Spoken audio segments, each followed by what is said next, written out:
Hello. We're back to playing Leaf's Odyssey. Welcome, welcome. Oh boy. So yeah, today we're doing something a little bit special. So we're not doing the usual Leaf's Odyssey stuff. No.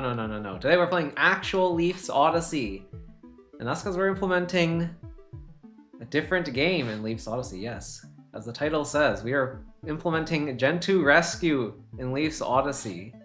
So I guess to talk a little bit about how this came about, last week I was playing Gentoo Rescue on Tuesday, and you told Jager to be here just now? Okay. Alright, we'll see. But yeah, like last week I was playing Gentoo Rescue as usual on Tuesday, and then I got really stuck on a particular puzzle in a particular area that I don't really want to exactly spoil. But it gave me an idea as I was stuck on that puzzle. I was just like, these puzzles are remarkably simple. However,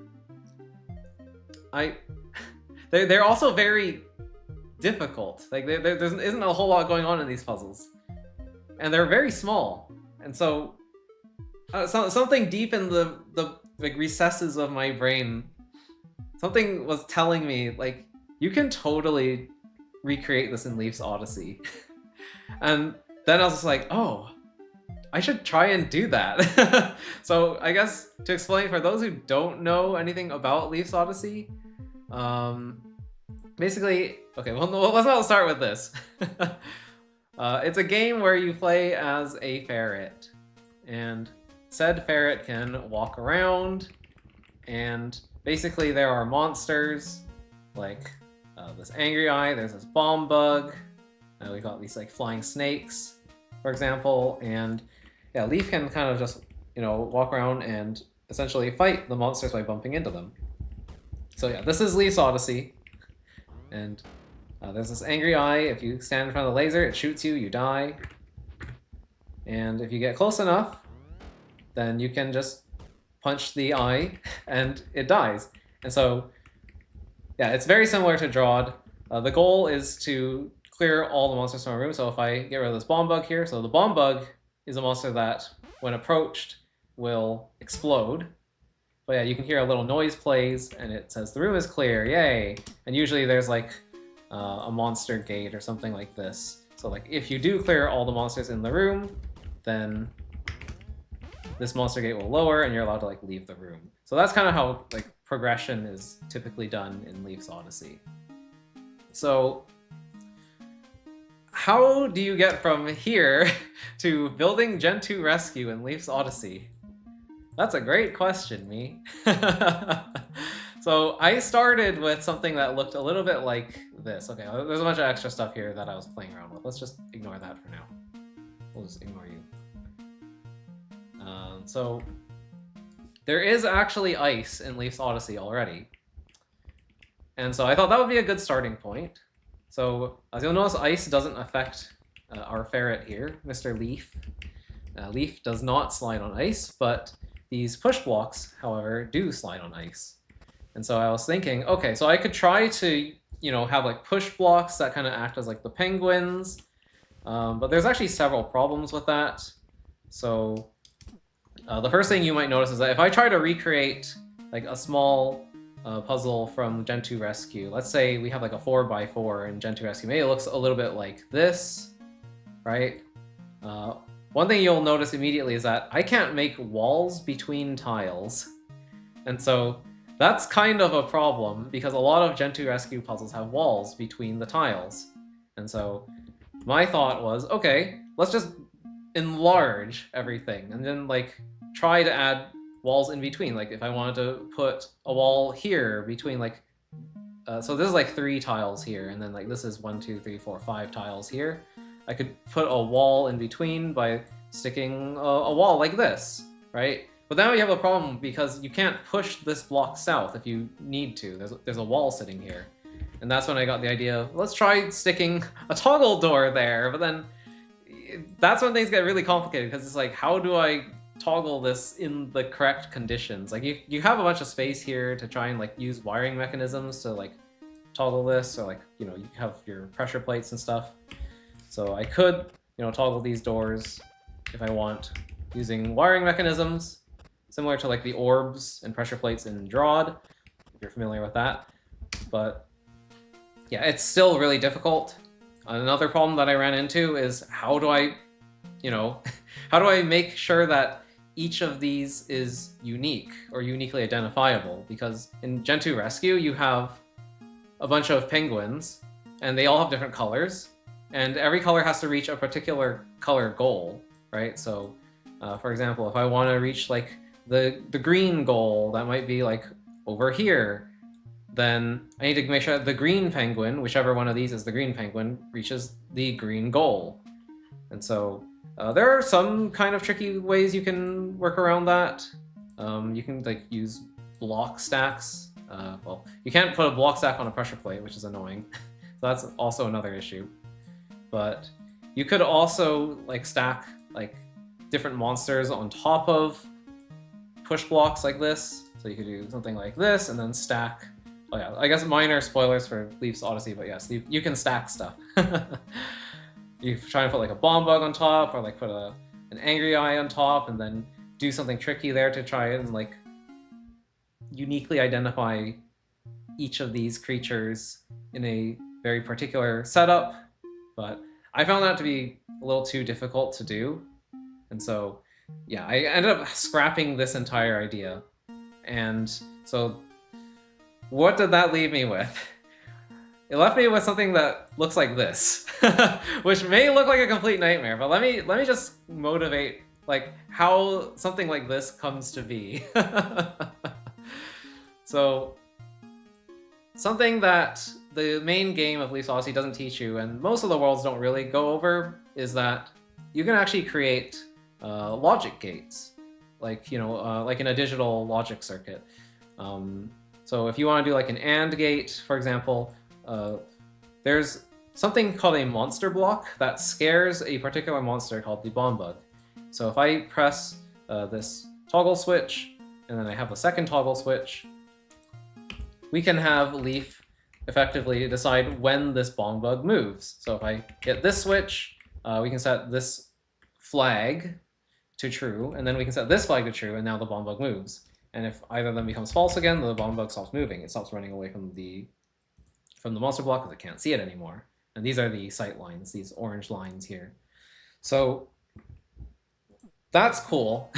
That's a really cool thing that you can do. You can do like these little logic gates. You can also kind of do like an OR gate if you're very careful. You could have like a monster block over here that scares the bomb bug the other way, and then you could have these here that you can wire up in such a way where if like this one goes, if this one goes up, then it blocks this sight line, and so if it blocks this sight line, the bomb bug is no longer seeing this, and so it moves. Where does it move?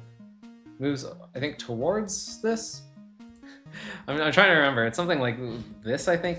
Hopefully, I've got the distances correct. Oh nope. So the monster block needs to be a little bit further away. Yeah. So it is based on distance. Like if the bomb bug is closer to this block, it'll run away from this one.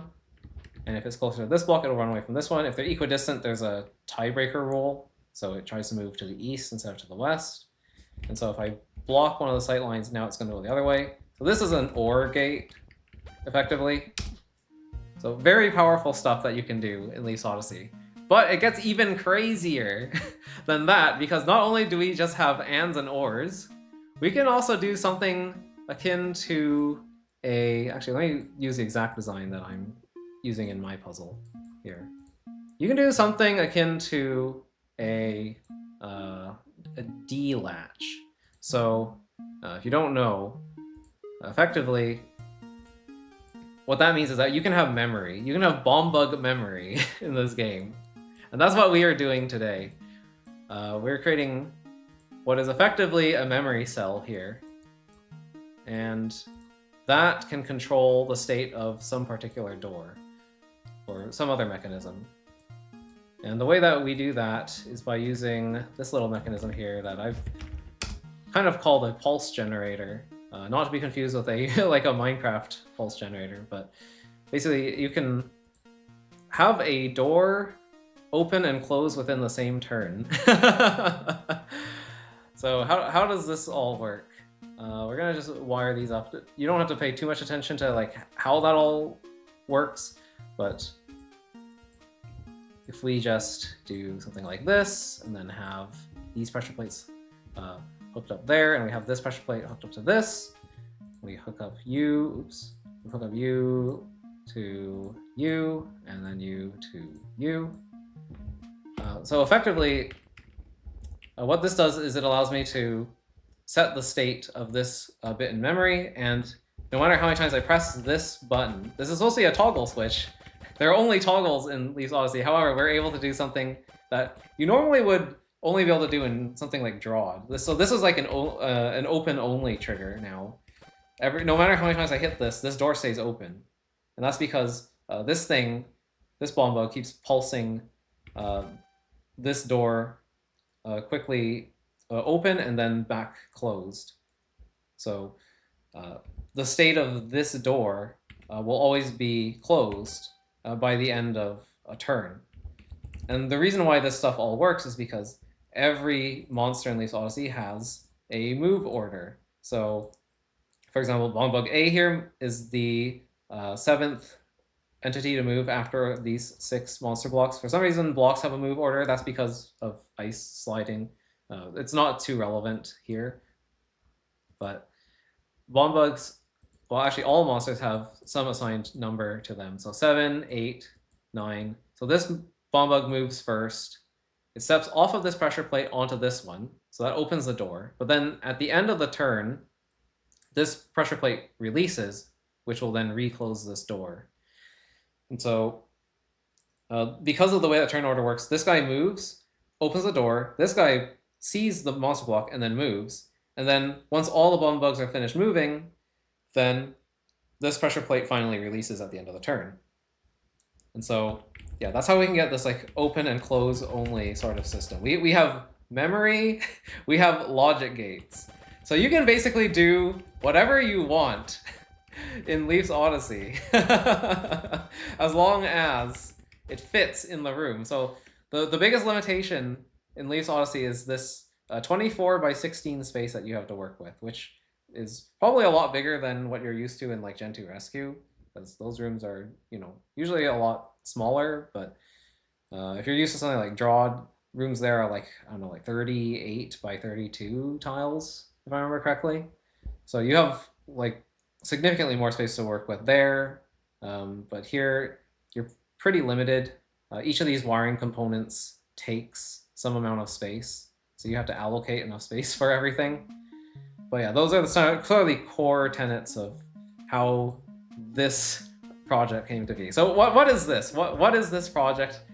So we're gonna start by just showing off how it works. So on turn 0, this is the state of the puzzle. I really want to draw your attention to this area here. This is the actual puzzle itself. It's actually quite small, but again, like Gentoo Rescue puzzles are small in general. So what we have over here where Leaf is sort of the control mechanism. So this is where Leaf sends his inputs. This stuff all up here is how you would be able to, say, take those inputs and then process them. So all this stuff up here is just input processing.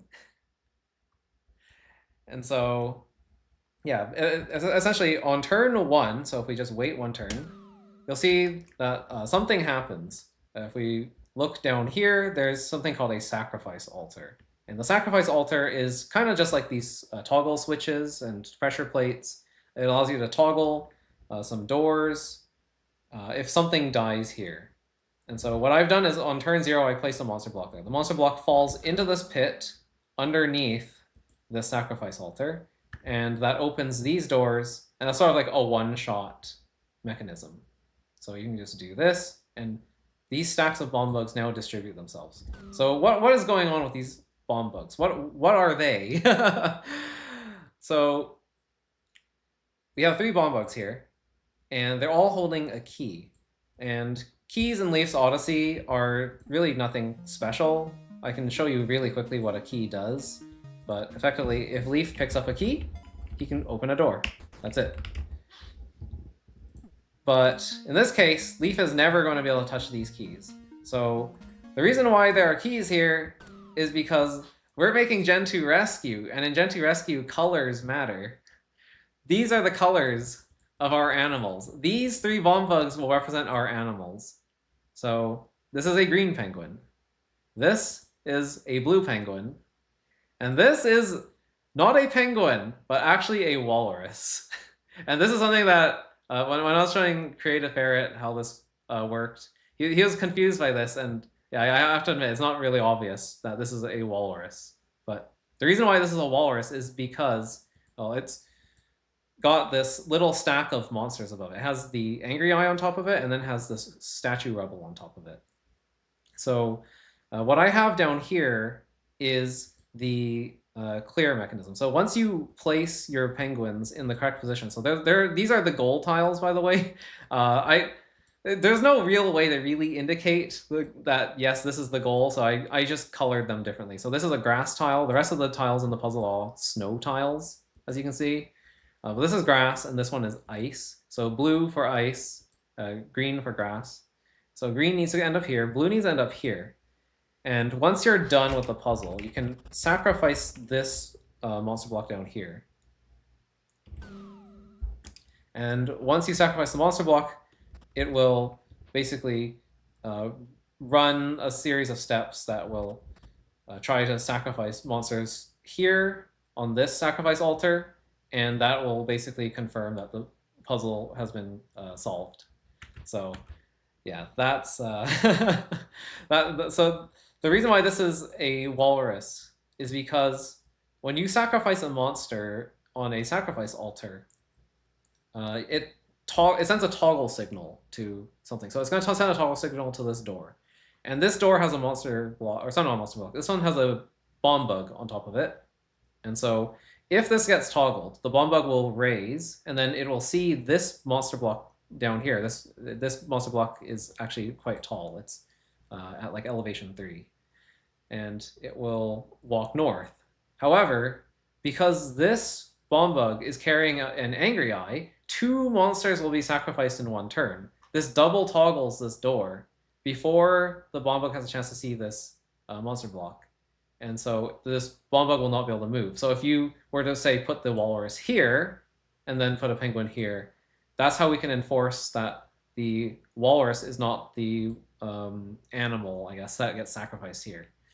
So yeah, the reason why we have this angry eye here is basically to force a double toggle and ensure that you aren't putting the walrus in this goal or this goal.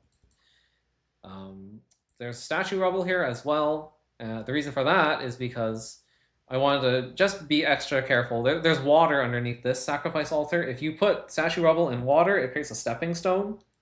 And if there's a stepping stone underneath the sacrifice altar, then if another bomb bug were to step here, instead of getting sacrificed, it will survive. And so this mechanism won't fire, and it won't consider the room cleared. So yeah, that's basically how the walrus is implemented. And yeah, these 2 guys, they aren't anything special. These are literally just bomb bugs. They're just carrying keys to denote color, and they have nothing else special going on. Let's put on some music. Put on some music for this room.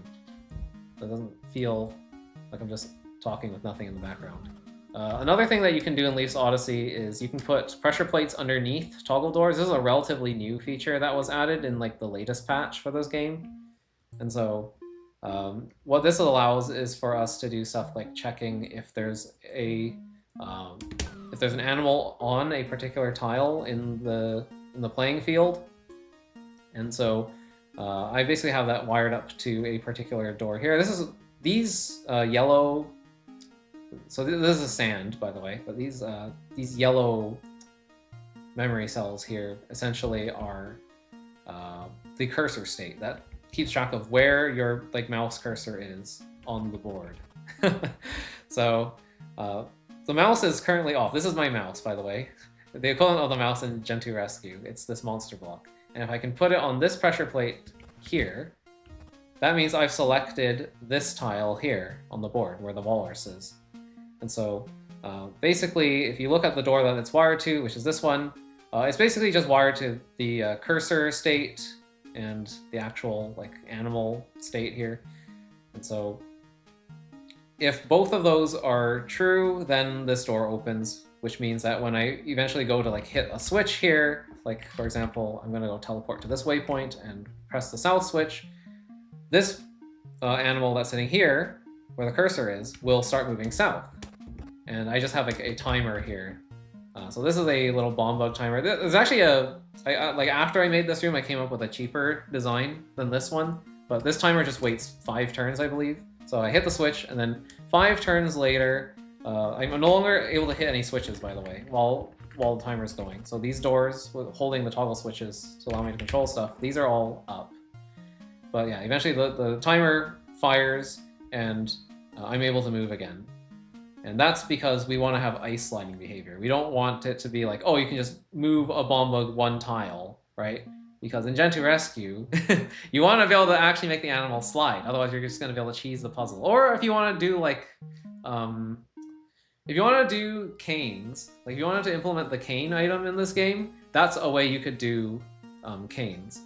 But yeah, essentially that's how you're able to select an animal and have it move on the board. You're able to like slide it in a direction, and then that enforces that you have to actually wait for it to finish sliding before you're allowed to input another move. So one thing you may have noticed while I was sliding that is only this door actually opened, and that's because that's tied to this particular pressure plate. So when I hit this, it'll trigger a bunch of stuff that opens this door eventually. And because we know that the cursor is on this tile, right? Both of these doors will open, so it's like an AND gate, right? And then this bomb bug goes there, which elevates the walrus so it can see this monster block and start moving south. But these two these two bomb bugs, they don't elevate. And that's because there's a bomb bug on those pressure plates, and there's nothing over on these pressure plates. So that's how we can detect like where other animals are in the puzzle and make sure that they don't just start moving as well. We only want to move 1 animal at a time. If we wanted to, we could move multiple animals at a time. So you could kind of do some like simul stuff if you really wanted to. The problem is, of course, every every monster in Leaf's Odyssey has an assigned turn order. So simul wouldn't really work because you'd have like bomb bugs that are like trying to move into each other, right? Like if you have like 2 bomb bugs, like say 2 and 1 here, and 2 moves to the left, 1 would try to move first, so it would bump into 2 before 2 moves, and then there'd be a space of 1 in between. But yeah, you can do some amount of like simultaneous movement stuff in this game. I have built some simul puzzles in Leaf's Odyssey before in a different world, but yeah, it behaves more like a drawed mimic, sort of, and not even exactly like that. But it is like simultaneous movement, just a different kind of simultaneous movement. So yeah, that's how that works.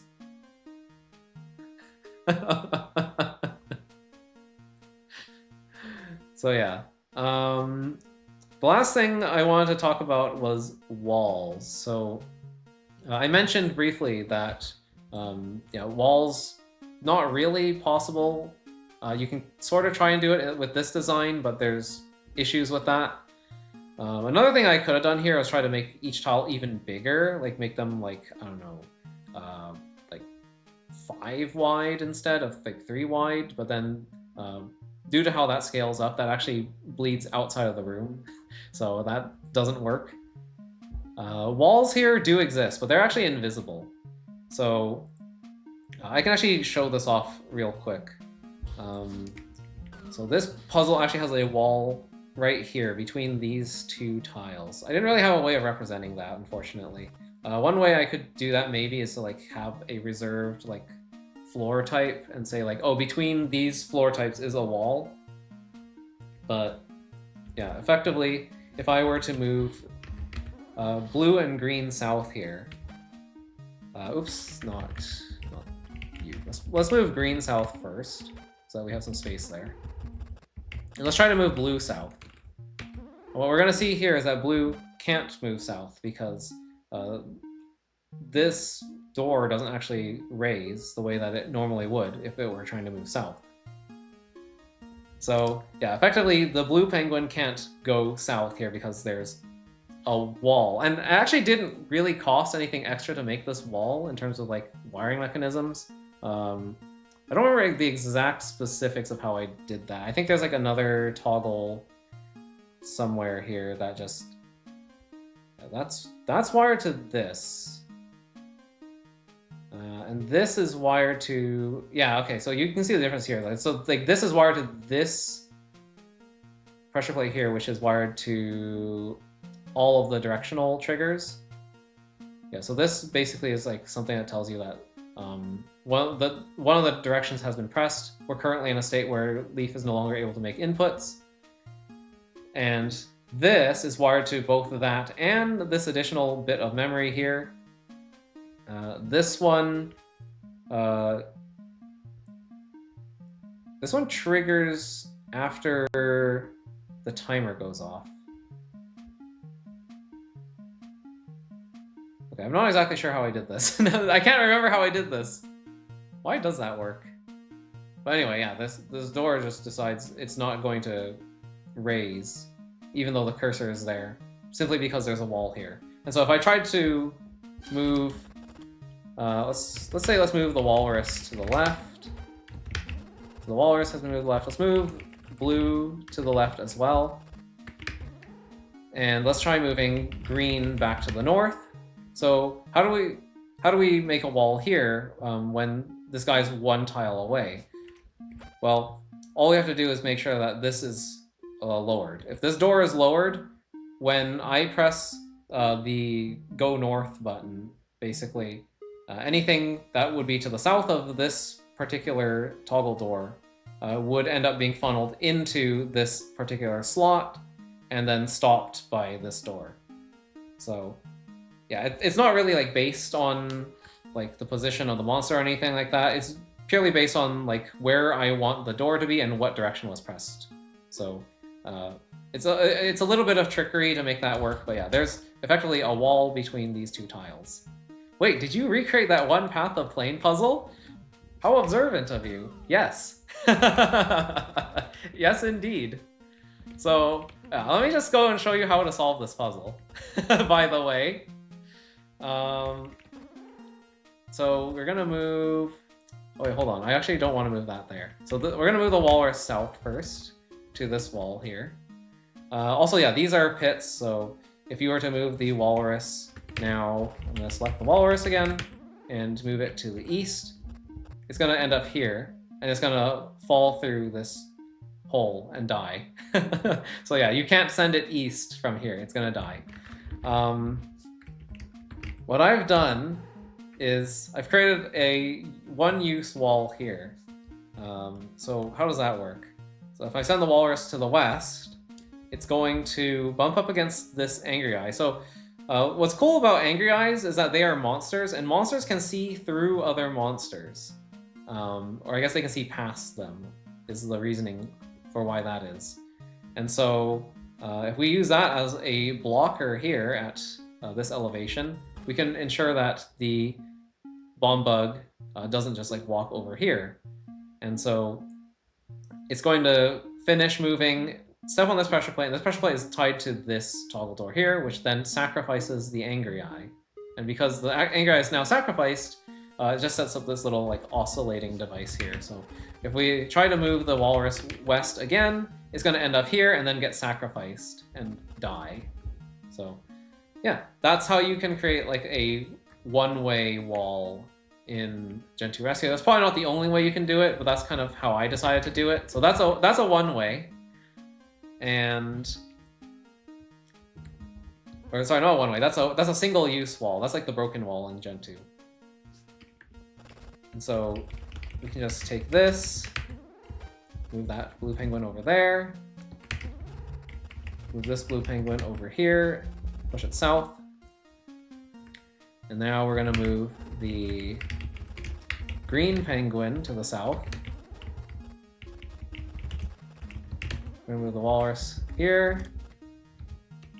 Then we're gonna move, oops, we're gonna move green north. Then we have to move it west. And then we're gonna move it north again, I believe.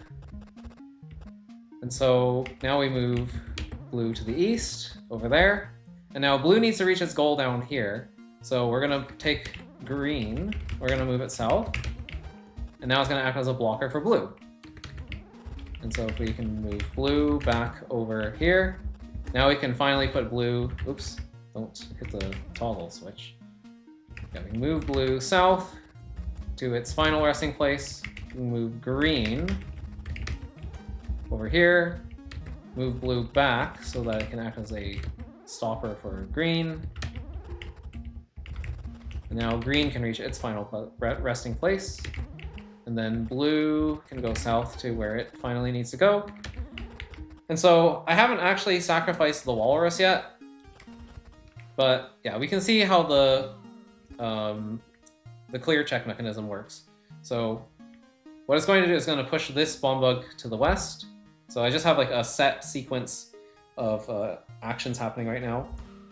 This is going to push and sacrifice this bomb bug, and then it's going to sacrifice this bomb bug. Now, the reason why this works is because of move order, right? Every monster has a move order, and so we know this bomb bug moves first, this bomb bug moves second, and so on these two turns we have to see 2 sacrifices in a row, 1 and then 2. Otherwise, this bomb bug doesn't make it to this sacrifice altar here, allowing us to clear the room. So that's just a cleanup mechanism. It kills all the monster blocks. It blows up all these bomb bugs. So that's how we're able to detect that you have solved the puzzle correctly. This is where the uniqueness property comes in.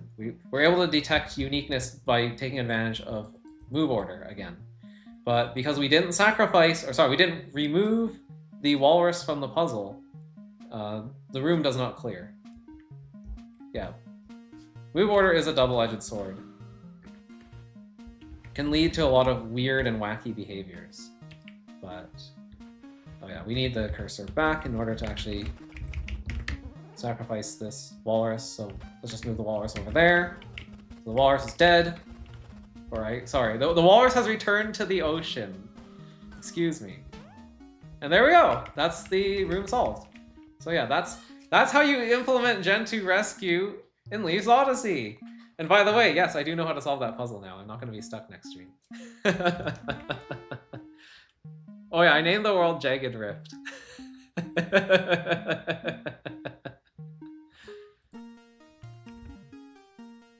But yes, today we're going to be building some more. It's dead. Yes, it is dead. Well, I mean, that's how Gentoo works, right? You put the walrus in the lava, it's dead. You put it in the quicksand, it's probably dead, right? I mean, I don't know. Do a spring puzzle? Ooh, spring puzzle. I've thought about that. I think it would be possible, but I think it would be really hard to do. Like, I don't think it would be possible to pick up. It might be possible to pick up items. Like, you could like program in, like, if the bomb bug is sitting on a pressure plate, now you set some kind of bit and it has an item, and as long as that bit is set, you could change the movement. Oh, but you'd have to know which bomb bug that is too.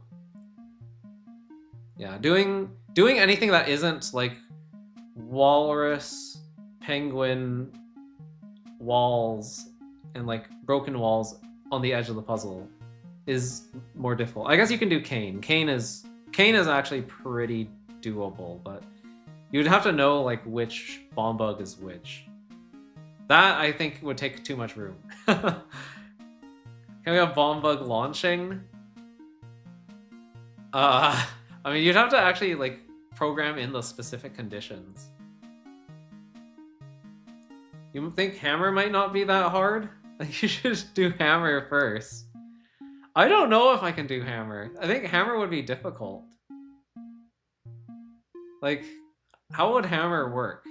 I guess you could have both bomb bugs move. Well, the thing is you have to have one bomb bug replace the other bomb bug. I was thinking about, like, how would that work? Would the bomb bug, once it's next to another bomb bug, have to, like, raise that other bomb bug? And then have both of them move at the same time? Then this one would have to, like, lower on the next turn, while the other one continues moving. I don't know, maybe. It might be doable. I think it is probably something that could theoretically be implemented, but maybe practically not so much, because we already have to spend, like, a lot of space building all of this stuff here. So that's kind of why I feel like it's kind of difficult. Can you check collisions? See, that's the thing that I'm less certain of, because you'd have to know the position of the other bomb bugs. Whereas, like, with this system right now, you kind of don't really need to know that. Because, like, you'd have to have a bomb bug that...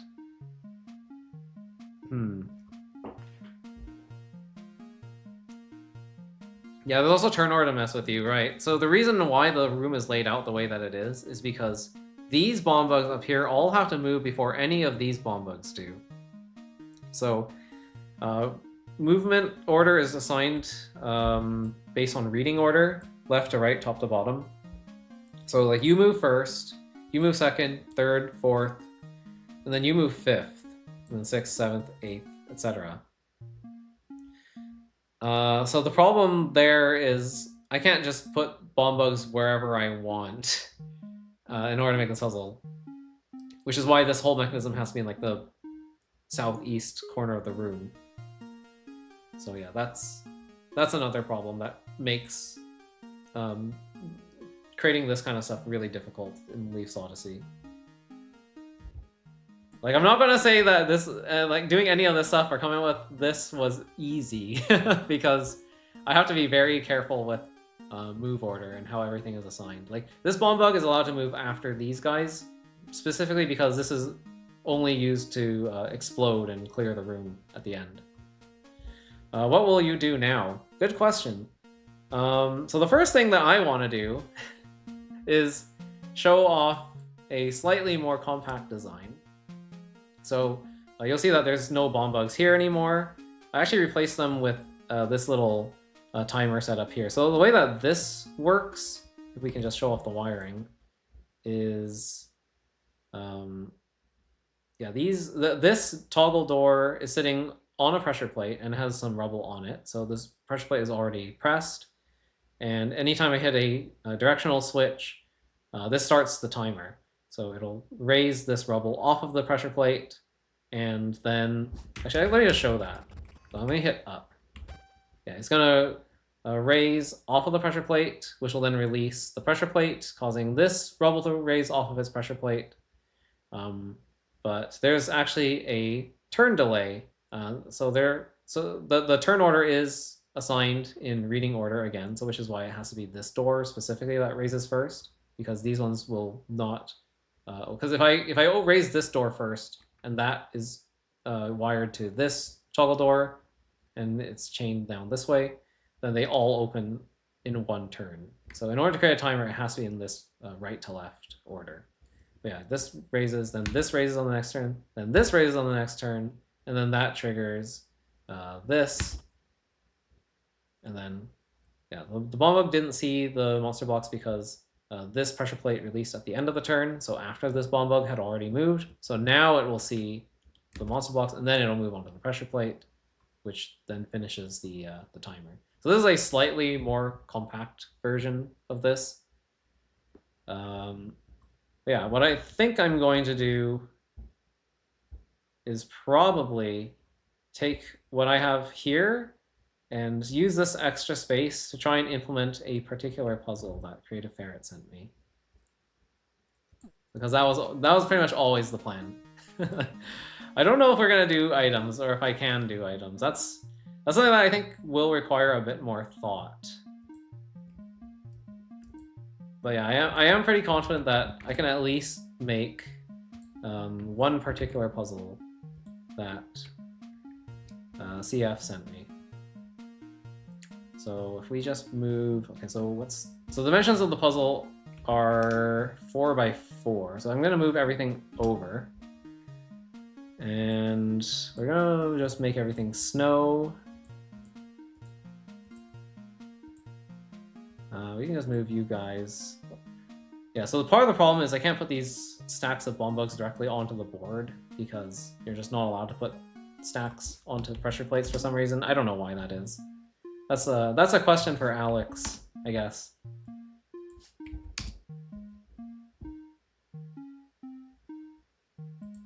Let's see. Actually, I could just make this water. I'll make that. Yeah, that might make that a little bit clearer.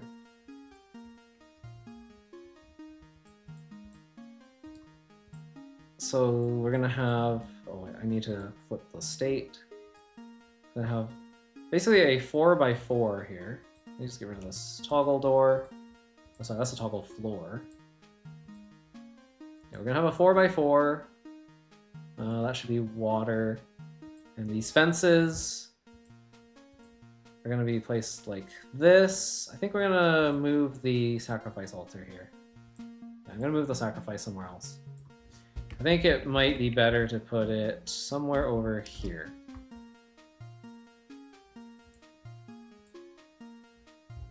And then what we're gonna do is we're gonna put, let's see, I don't really know the colors, it doesn't really matter, but we're gonna put like green here. We'll put, where's the ice? Here's ice. We'll put like blue there. It doesn't really matter. Sand can be yellow, and we don't really have a red tile. I'm just gonna use dirt for red. There we go. So yeah, there's gonna be 4 goals in the center like this, and then we're gonna put our penguins on the corners here like this. So yeah, this would be effectively the state of the puzzle, and then we're gonna use these toggle floors to create pits on the edges. There we go. So if a bomb bug slides into any of the corners, it will die. It's ordered RGBY, but whatever. Is it like red, green, blue, yellow, like that? I can do that if you want. Red, green. Oops, wrong tool. Red, green, blue, yellow. Sure.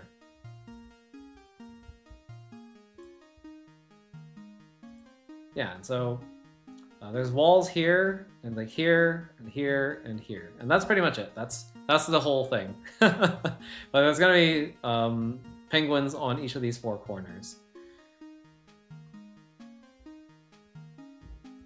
We're gonna remove this. Actually, I think that would be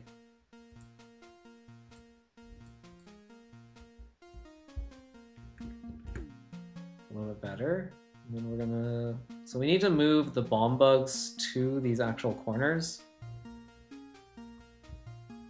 It's the God Killer. I'm going to try to solve it. I will actually try to solve this puzzle. So this is not a vanilla Gentoo rescue puzzle, but a variation of one, as I have been told. It's a buff of center.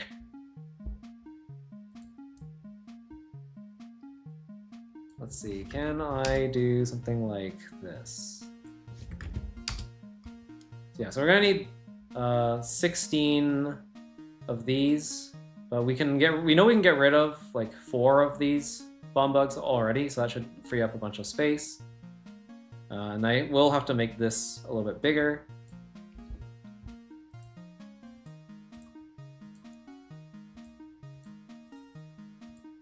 Okay, I'm gonna put snow tiles here like this, just to kind of denote like the actual space you can move. These toggle doors are purely there just to prevent the player from stepping back on the pressure plates and interfering with stuff as the solution is being verified. don't need you anymore, at least not for now. So yeah, we're gonna give this a little bit more space.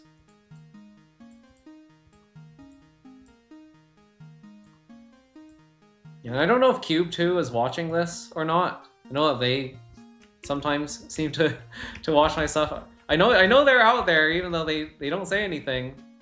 But yeah, I know they come up with more clever designs than I can for a lot of these sorts of mechanisms. So I guess this is my challenge to you, Cube 2, if you're out there. See if you can re-implement this in a more intuitive way, like this. That doesn't require like crazy wiring.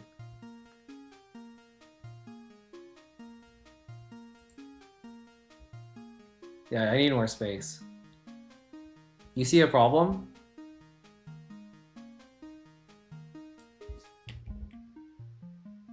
I think this can probably just sit here for now.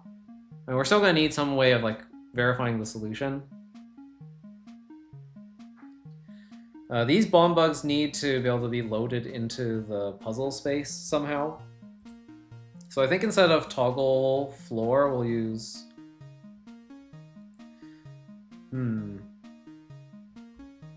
toggle doors here? I'm thinking toggle door is the way to go here. Because if I use a toggle... If I use a toggle floor, I need to have like a monster block down here, which I can't do. So yeah, this would make more sense. Have this thing, yeah, scare in a similar fashion to this. So I could just lower this, this, and this, and this. And then at the beginning of the room, instead of wiring to these, we would wire to here, here, here, here. Here, here, here, and here. Yeah, one thing about Leaf's Odyssey is that you can't see through objects in general. So if you have like really tall block stacks, then you're kind of editing things a little bit blindly, but you kind of get used to it after a while.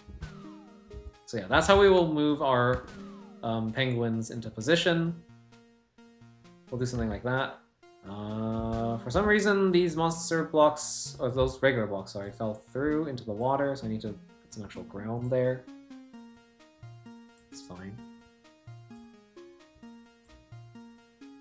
Do that.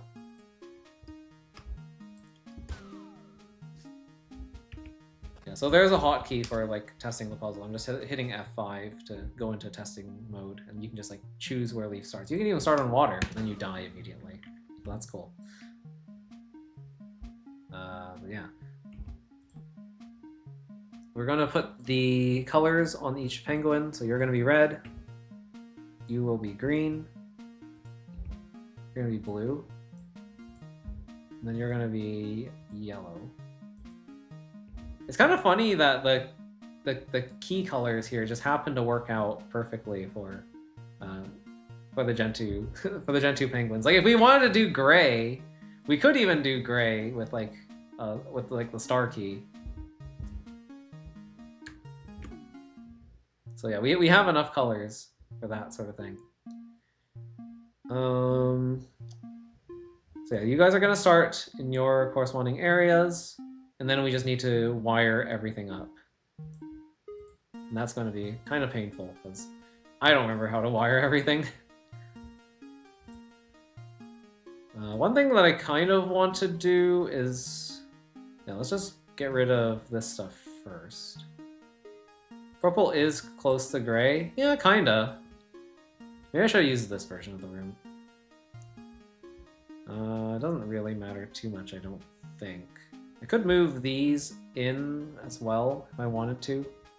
I mean, I have the reference, right? I have the reference, so if I mess up, I can always undo and look at what I had elsewhere.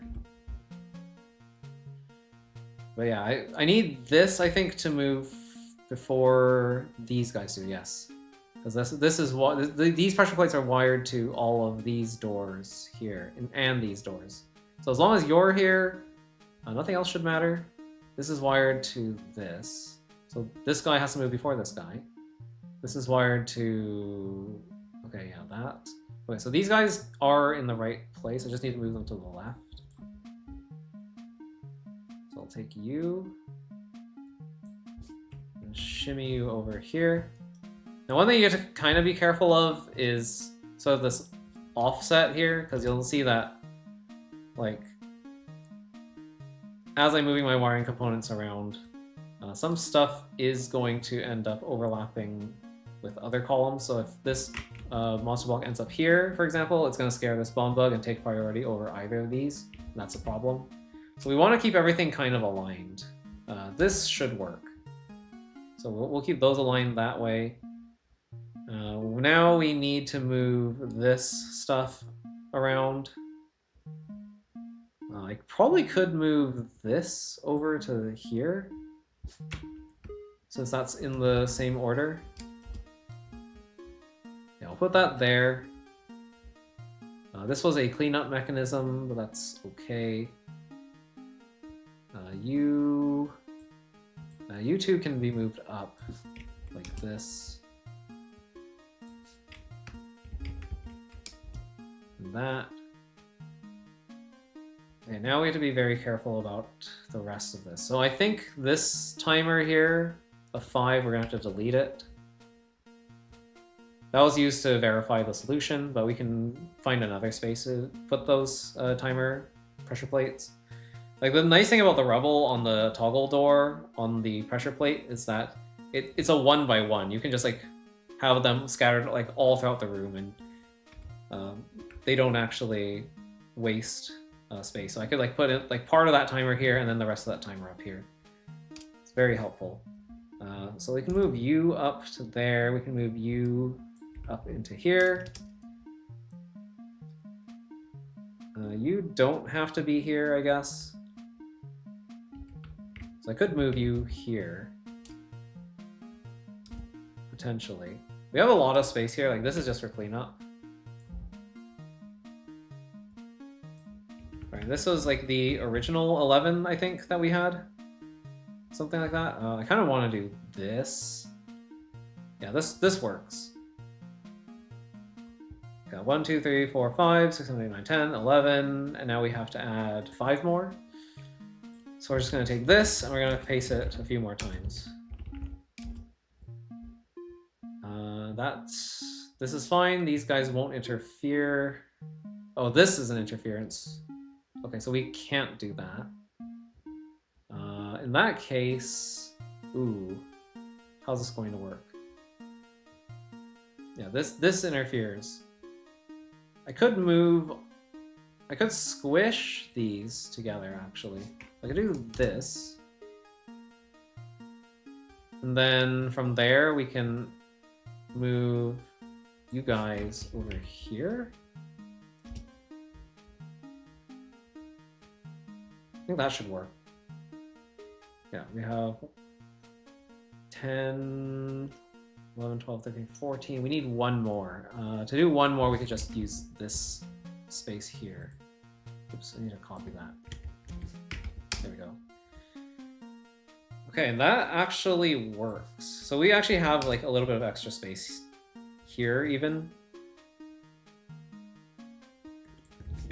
I think this allocation works quite nicely. Yeah, this is what it's like trying to build stuff in Leaf's Odyssey sometimes. It's a little bit painful.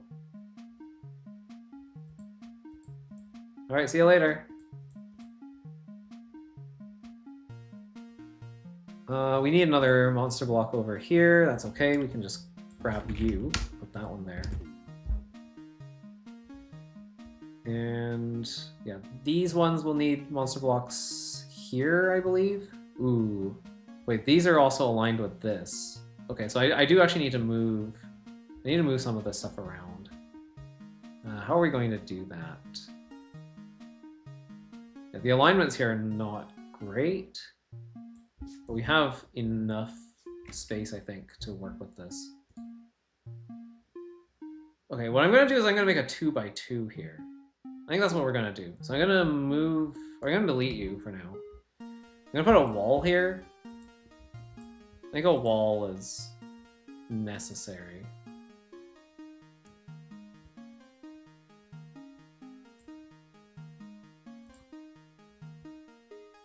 put you here. Oh, can I do a 2x2? If I do the wall there? I definitely need a wall here. If we move the clear check, I think this will work. Oh, no. We don't have enough space. Okay, so yeah, we're running into some issues here. Okay, so... Can I move you to somewhere else? Okay, I don't know. I've moved the wiring around, now it's lost. This...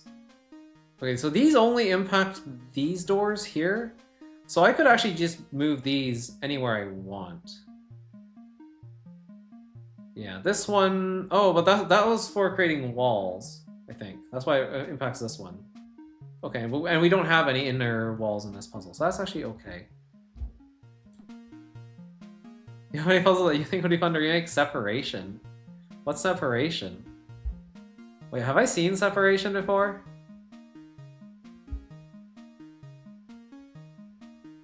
I think I can move this somewhere else. Actually, I can actually split this up even.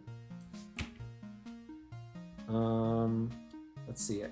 I have an idea for how we can fix this. I'll move these down here for now. This isn't going to work, but I definitely can fix this because I have a more compact design. So what I'm thinking we need to do here is put... Oops, not that. Okay. We need to move all of this up.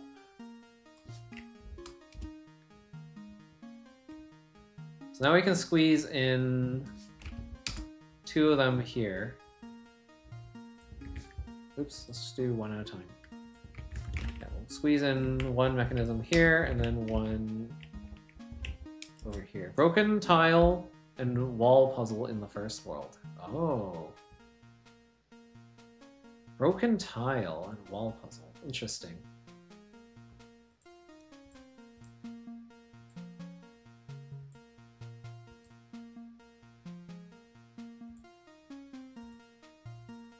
Okay, so this should be enough.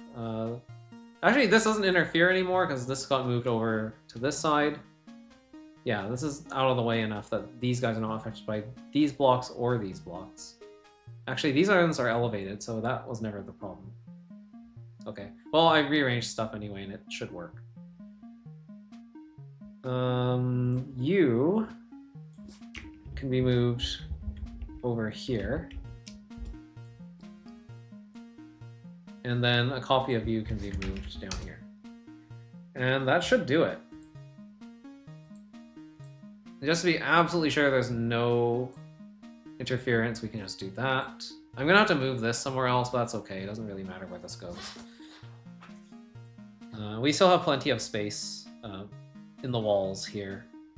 I can actually reclaim some space down here, I just realized.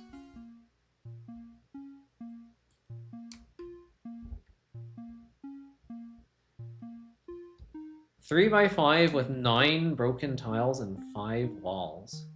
Interesting. You can turn that into a 3 by 3 too, huh?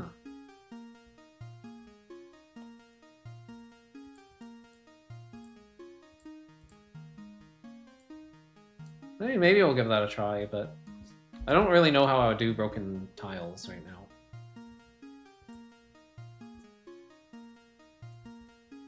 Because that would imply that like somewhere inside of the grid, the bomb bug would have to like disappear if it restepped on that tile. I mean, I guess it technically wouldn't have to. What we could do to do broken tiles is have a bomb bug step on a tile, or sorry, it could sit on a pressure plate. Oh, but then we have to know if it's walked across that pressure plate.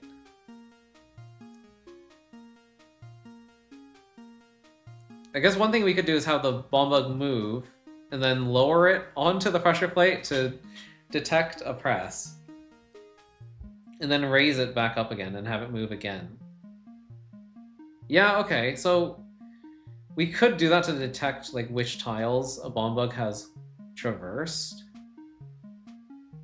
Potentially, like theoretically. And then if it sits on a pressure plate mid-movement, then we could basically make the room impossible to clear if it goes back over that pressure plate again. So we could have a counter, sort of like what I have like up here. We could do a counter, so it's like if you press this pressure plate twice, then you're cooked, and the puzzle becomes impossible to clear. And that's how we could do. That's how we could do like a broken tile, I think.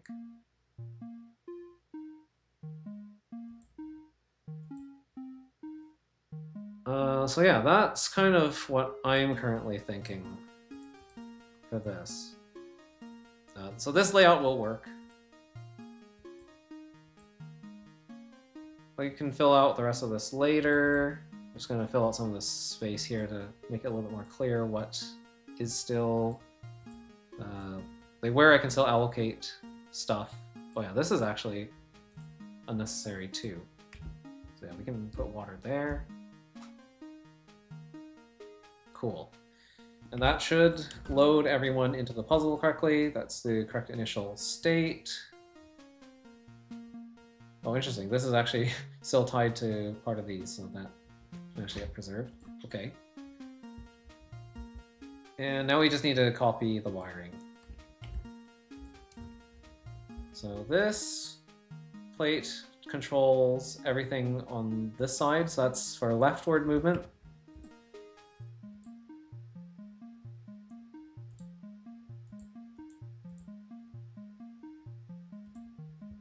So yeah, that's all of these guys. I don't think there's anything else up here. Yeah, that should be all 4 of those. This one is wired incorrectly. That's because I copied something. I think that would be this side, right? Let me double check. Let me double check what I've done. Oops, wrong button. Yeah, let me check. That was you. Yeah, you control that side. You control that side. You control top. And then you control...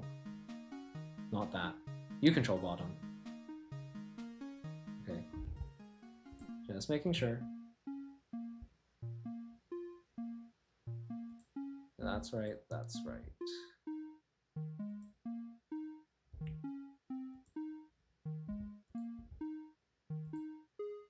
Why do you control these?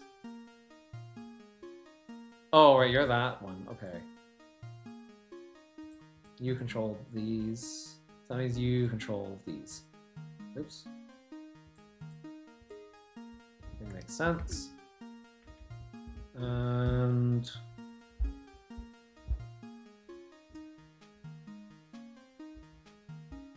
run to go lose some ladder points in ROA 2. All right. Good luck wiring the ferret into a penguin later. Can you solve world hunger in Leaf's Odyssey after this? I don't know. There's not enough space to solve world hunger. We need bigger rooms. We need Alex to add bigger rooms in this game. Alright, so that's wired that way. Cool. I kind of don't really like the order of these pressure plates, but that's just kind of how the cookie crumbles. Because I'm pretty sure that... Was that you? Yeah, that's you. You're wired to this setup here. And also to these pits. Okay. So we're gonna have you do the same thing. I think it was you, right? Yeah. So you're gonna be wired to the pits. And I guess that would also include these.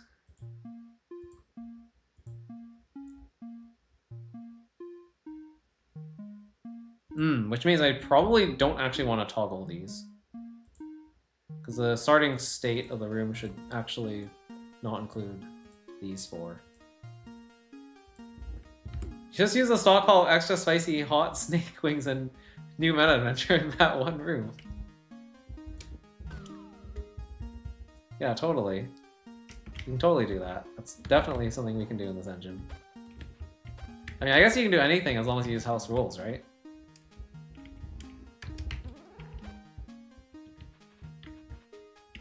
Yeah, just making sure that everything's still wired. I don't think this is still wired. I moved this. So this one is supposed to be wired to those. Yeah, okay.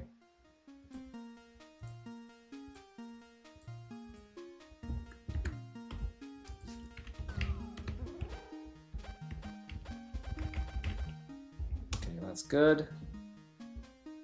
And then you guys were all wired to this guy.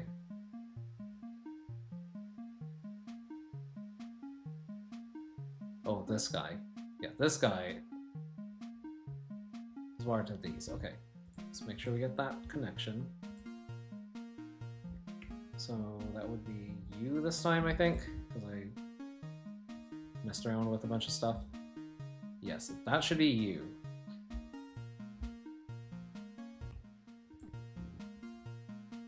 So I'm going to take this.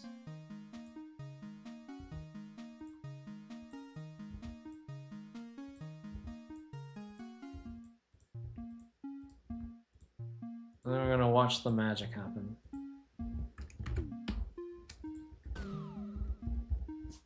Yeah, after I hit a switch. Oh, but we don't have a timer anymore. Okay, so we need to re-add the timer. Right. How does that work? So you... No, not you. It's you. You trigger...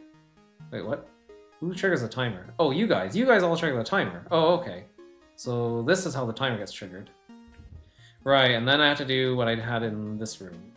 So that would be... This guy is tied to the right pressure plate. Why don't we just copy this?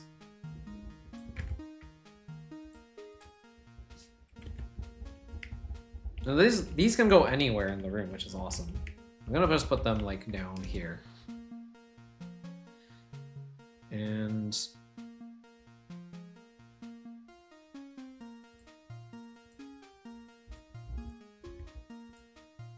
we'll just do this.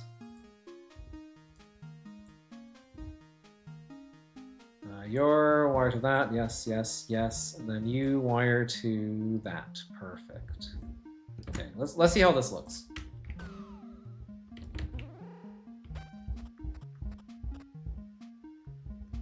And that failed. Oh, because this is no longer wired to where it's supposed to go.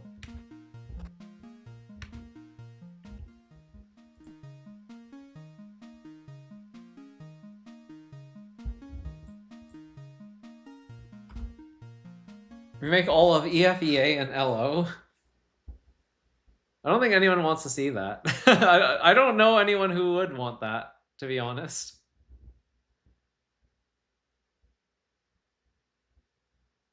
Oh, that's wired that way. Oh, but these are not wired to... These need to be wired to this, for one thing. Actually, it was this one? Yeah. What do I have for my wiring over here? What did I do? Oh, this got detached. Oh wait, what the hell is this wiring? What is that wiring? It doesn't make any sense. No, you should be wired to this. You should be wired to this. Yeah, what the hell was I doing? Why did I do that?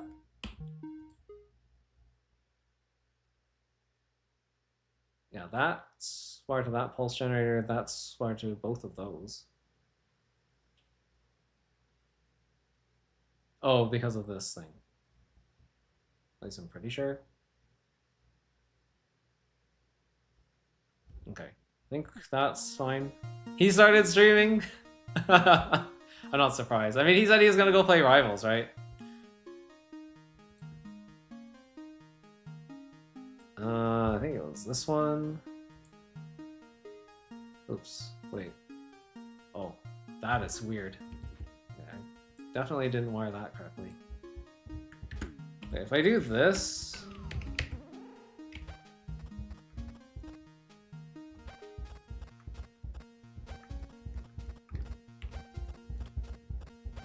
Okay, there we go. Now it's wired correctly.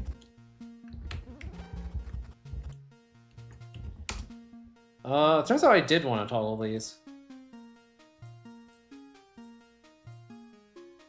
Yeah, I do want to toggle those.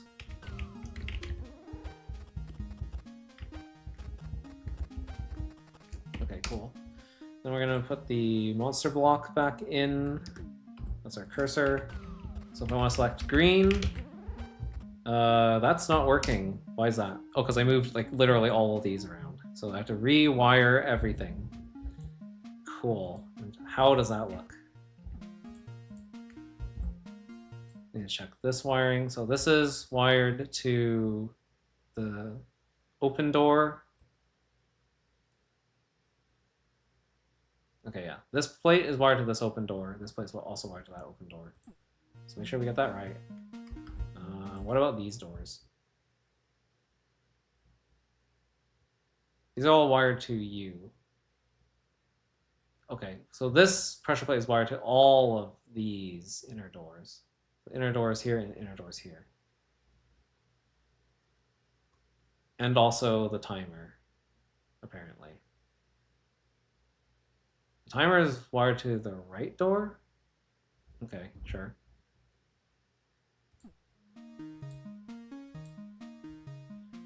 Just make sure that we get everything right. So you go to there. I guess we'll just start with the simplest cases. Actually, how do I want to do this? I guess left to right makes more sense. Like, it's a really time-consuming process.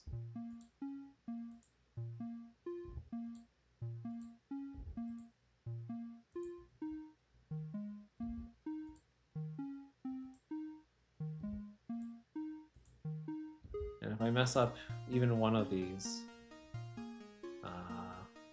then bad things will happen. That should be you, I think. Yeah, that's you. That one's you.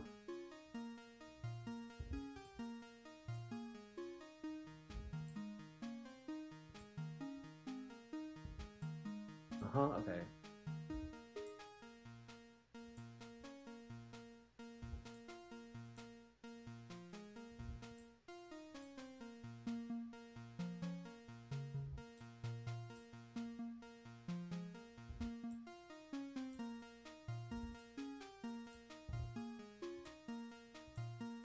Okay, that looks right to me.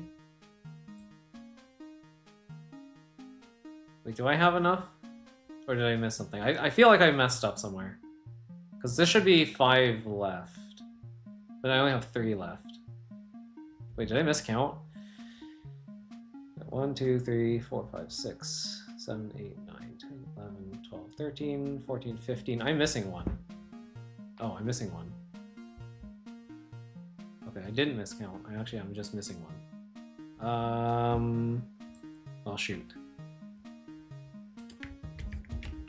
You go here. That should work. There's enough space for that. Okay. I guess you'll be last, I guess.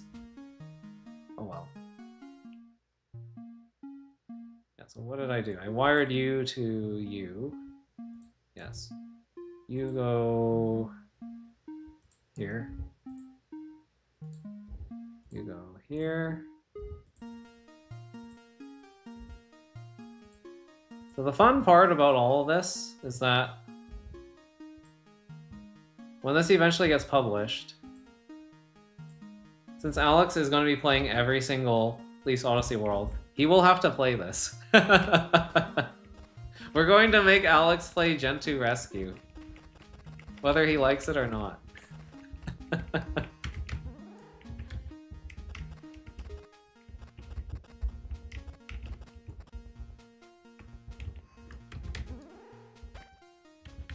Okay, so yeah, that's not working yet. Why is that?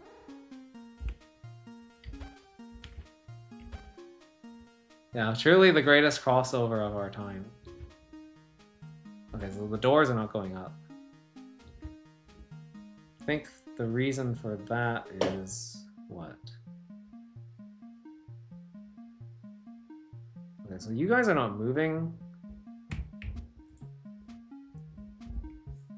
Wait. So you're not moving because of this? Okay, that's actually not that hard to remember.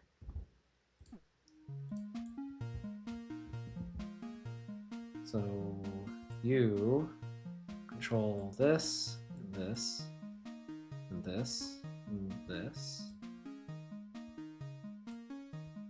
Okay. And then, oh, was it left or right or both? It's both that control that. Okay.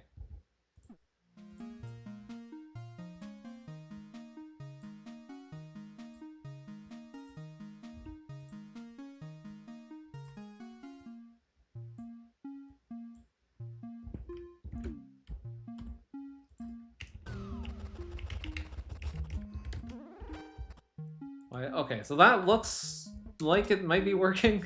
I just need to actually wire the pressure plates to the corresponding tiles now, I think. Yeah, so that goes there, that goes there. This one goes here. This one goes here, I think. You go here. You go here. That means you go here, and you go there.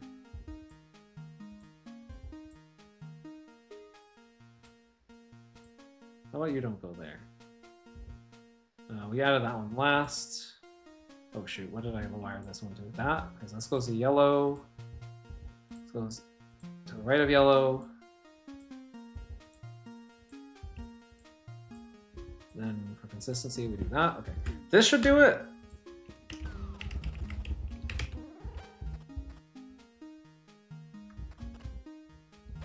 Oh, my doors are not wired. Why is that? Because you're not stepping here. Why is that? Oh, no one's connected to you. How'd that happen?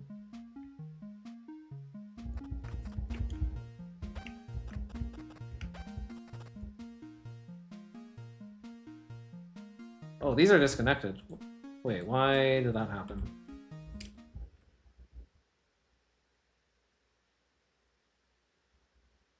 Oh, because I moved them, so these don't pulse anymore.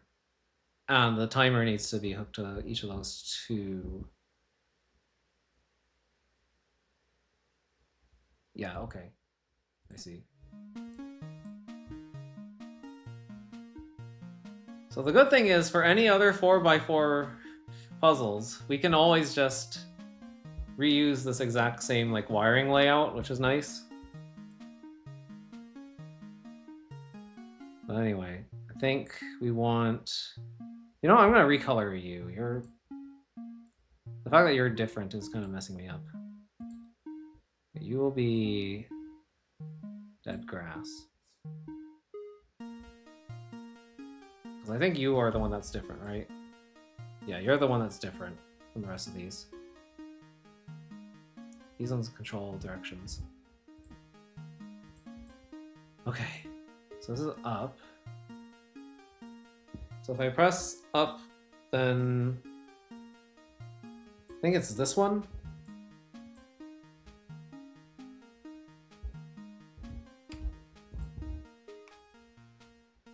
Yes, it's this one.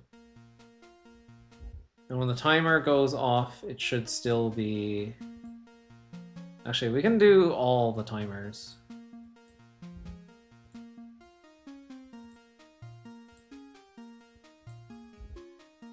Okay, so that's fine. You are down, I believe. You should be left. You should be right.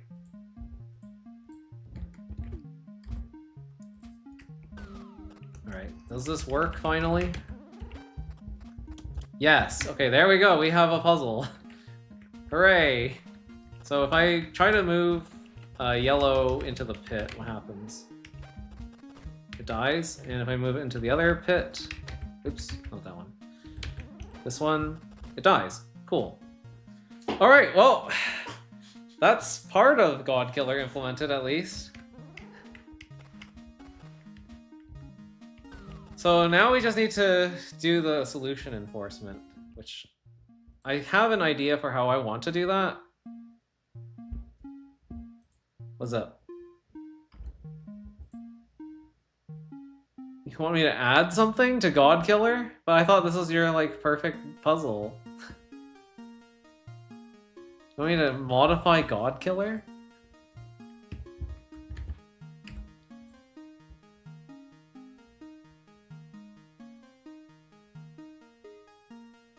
Can you make it so you can only make 13 moves? The minimum to beat God Killer? Are you kidding? I mean, yeah, I could. That's easy. That's a very easy thing to do.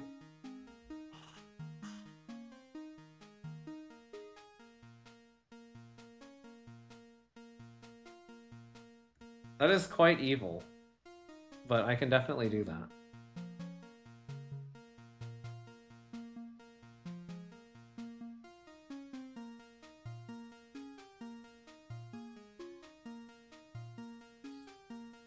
Like, this pressure plate, or not pressure, this sacrifice altar has poison on it, but it could just be hot coals, and then I could have like a door on top of it, and so like if you spend too long on the puzzle, the door pops up, and the bomb bug can't sacrifice itself. So I could easily make like a turn limit as well. I'm thinking about how I want to do the clear mechanism. So we need to count 4 bomb bugs. So this space is not enough for that. So we're gonna need to make something a little bit bigger. Thankfully we can put that literally anywhere in the room and it won't matter. As long as we have like 4 consecutive spaces. Like, I could do it even here, for example, like that would work. Well, maybe not there, because it's kind of close to this. I think I'm gonna put it like here. There really isn't much reason to put it anywhere else.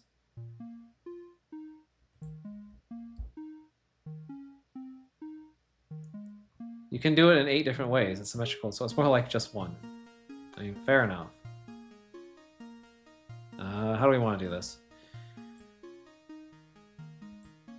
I'd rather not have the bomb bug interact with this timer at all, so I'll put it here.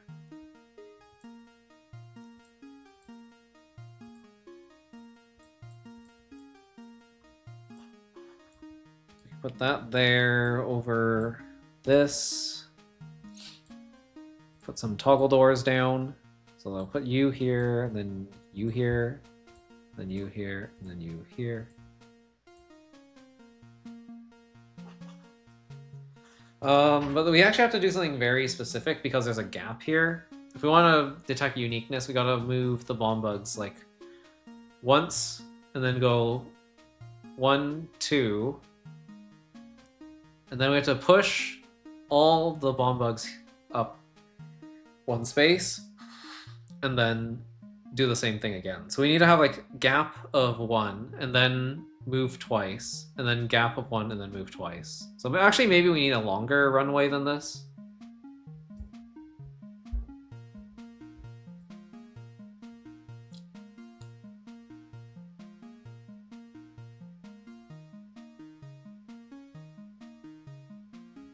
Or we could just do this, but twice, maybe?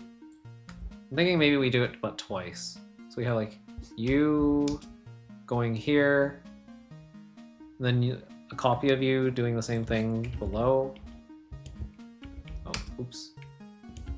Yeah, like that.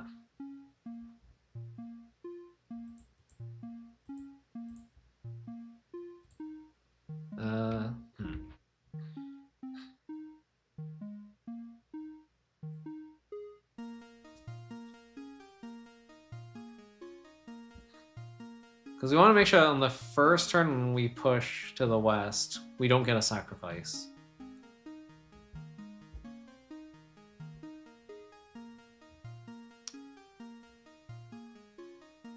Also, you're going to move before these guys do. That might be a problem. I'm gonna put you here. Yeah, you move after these guys, so that's okay, I think. You know what, we should just have it all be consistent. Let's move it here, maybe? I can move this. This whole chunk can move. I just have to remember who's wired to what here.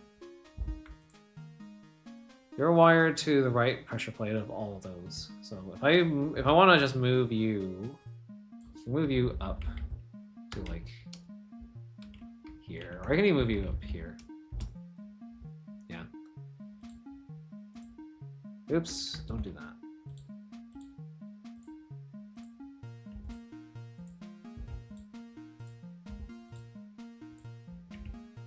Okay, I'm making a big mess of my workspace here.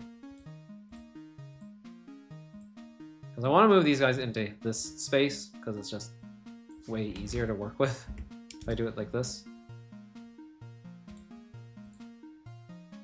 Yeah, it's far away from everything else that can interfere. I'll even like box it in. Okay. We gotta start them up high, I think.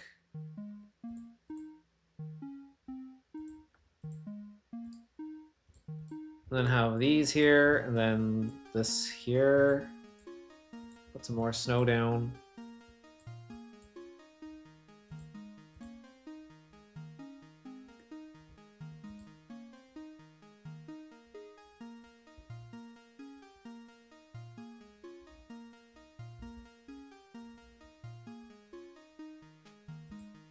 Actually, maybe we want these down, and then these up.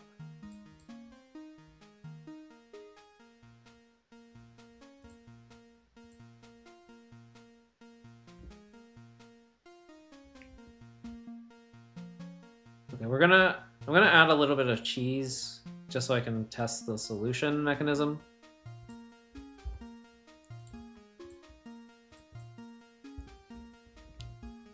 Because I don't think I will be able to solve this right away. Because this is as far as I know, this is a pretty hard puzzle.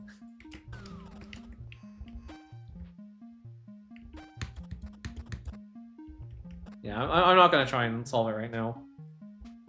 I really just need to get you to be like the sacrifice.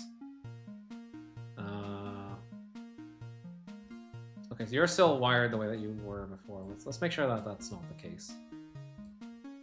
Let's undo that. Sure, you can control that. You should control all these. Because I think what we really want is you to control this, and then control this.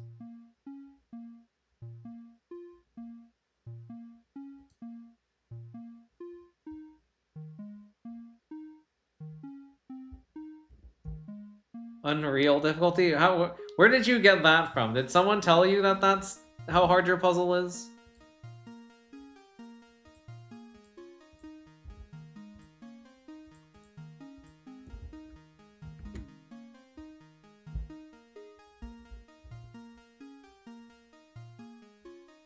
Or was that like community voted or something?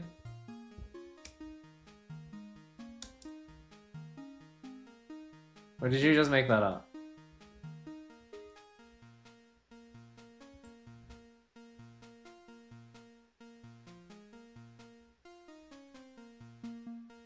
You've seen so many struggle on it? Okay.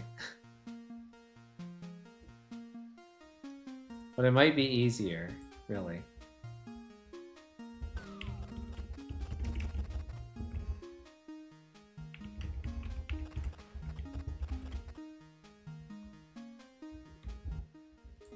Okay, I need to look at what I did here. What are you wired to?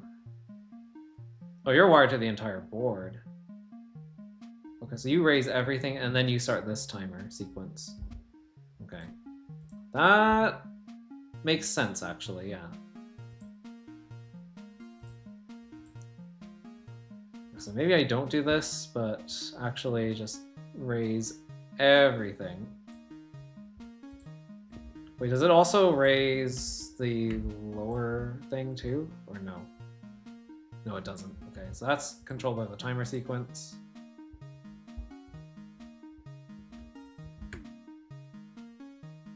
So timer sequence needs to just be scattered throughout the room. We have plenty of space here for a big timer sequence.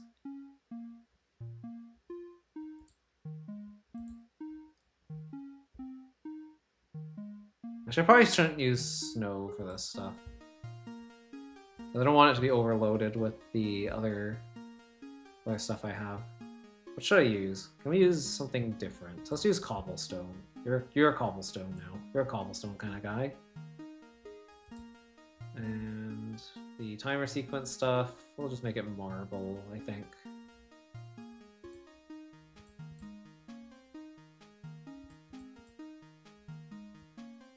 There. We'll allocate a nice chunk here for the timer. So yeah, that's our budget. It could be an even bigger budget, but you're kind of close, actually. We don't need this. We're not going to need this much space. At least I don't think we will.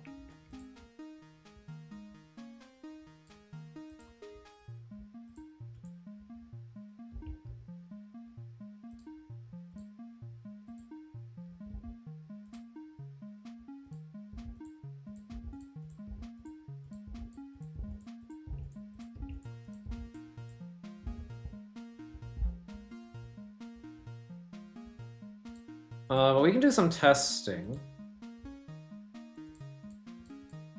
Actually, yeah, we can test this.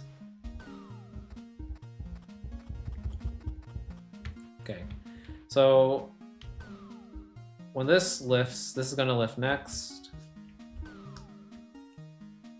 What do we want? We want to push you guys immediately, I think.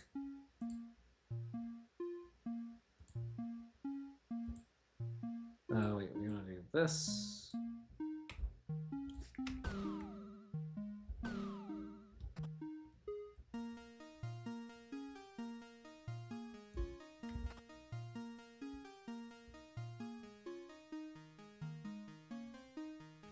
So you probably need to lift this, because the bomb bugs are going to move first, I think. Yeah. At least I think that's the case. Or do we want to have you be the one who lifts? No, if you lift, then it's going to be too late. I think it's got to be you.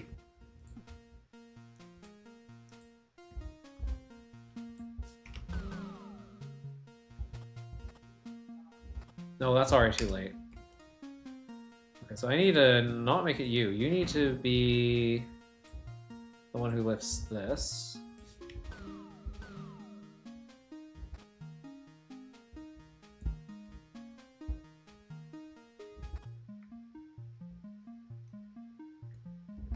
Okay, and then on this turn, I think we need to lower this. So that means you have to also do it.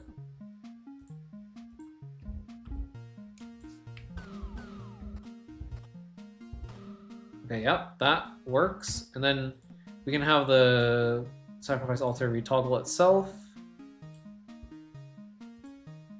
And then toggle these doors, I guess. I think that makes sense. So it goes like this, and then another. And then so this pressure plate should also toggle this.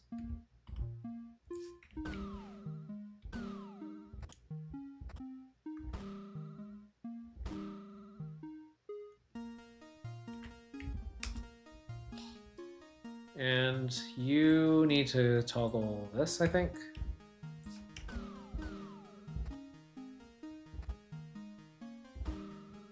And that saves it.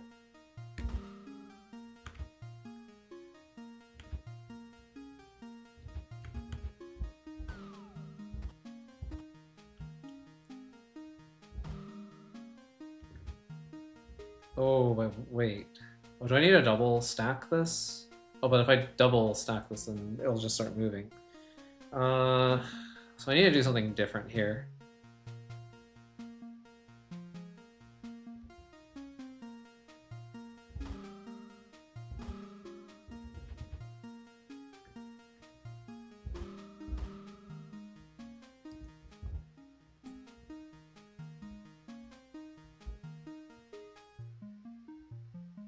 Yeah, the reason why I have to add a gap of 1 at the start is because if I don't have that gap, then you could just put 2 bomb bugs here and solve the puzzle.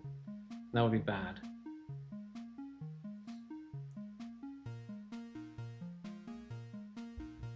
Oh, so the main game is considered 3 out of 5, really. But who's tracking the difficulty though? Like, is there an official like difficulty ranking or something for Gentoo?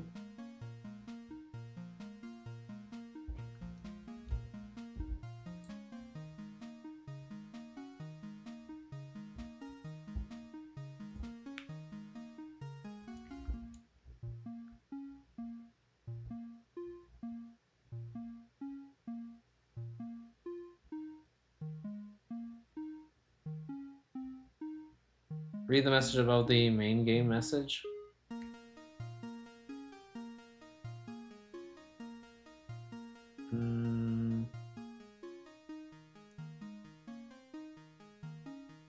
That doesn't answer my question.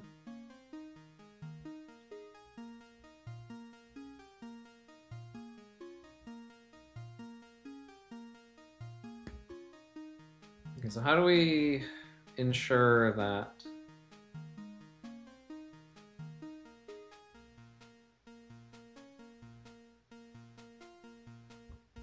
So we do need a sacrifice right away.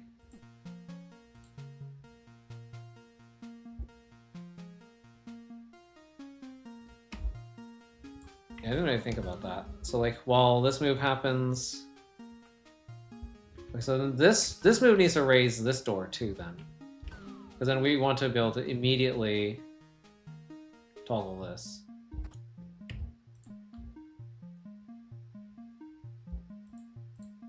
Let's see if that still works.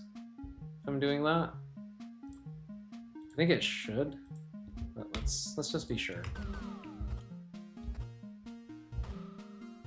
Yeah, that still works.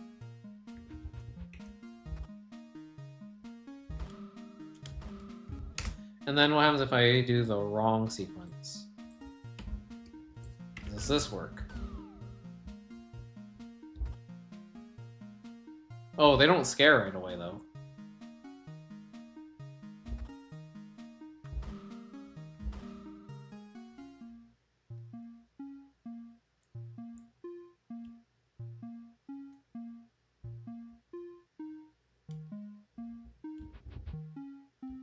Okay.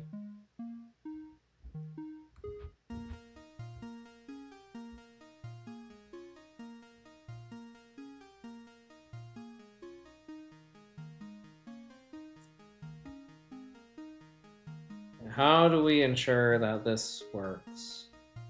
I think this is actually the hardest part of the whole thing. Is how do I actually enforce uniqueness? Because that does not work the way I thought it would.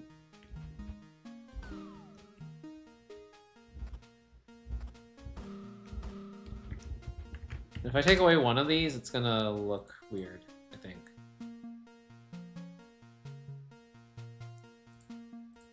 If I get rid of this one.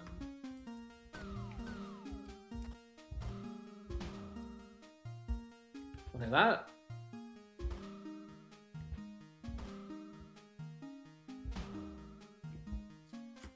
that does enforce what I'm looking for, I think. Because that did kill the bomb bug.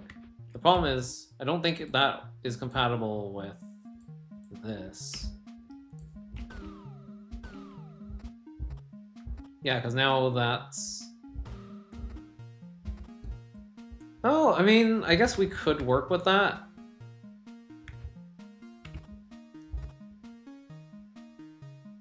Yeah, because, okay, if we do this, we can check to see if they put a bomb bug to the left. That's okay. We just need to do more toggles now. So there's going to be like a gap turn here,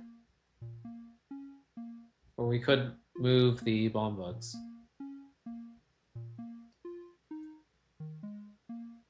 Yeah, I think the main issue is just the fact that this goes up and down. Oh, but then doesn't that lead to other problems?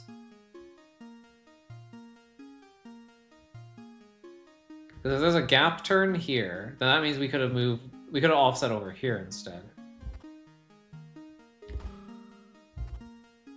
Yeah.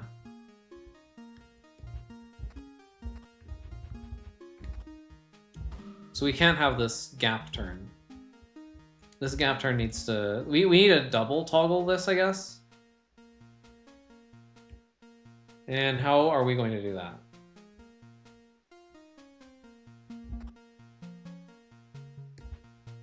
I mean, you're sitting here. Maybe we could have a pressure plate under you?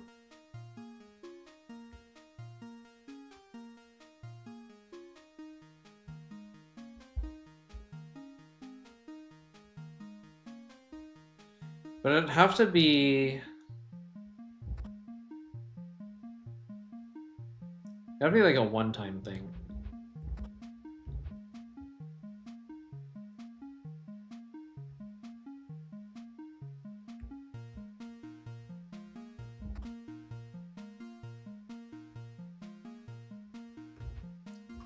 Yeah, that's kind of a problem. Read the 2 messages above this one. It's community made. Some people use it, me and some others, and some don't. Oh, okay. Yeah, I saw the effort, or sorry, not effort, the difficulty levels and the explanations of those, but I didn't see the thing about it being community made. Okay, we have a problem. I don't know how to enforce this solution. I think it is possible. I just don't know how to do it. Because yeah, this gap here is an issue.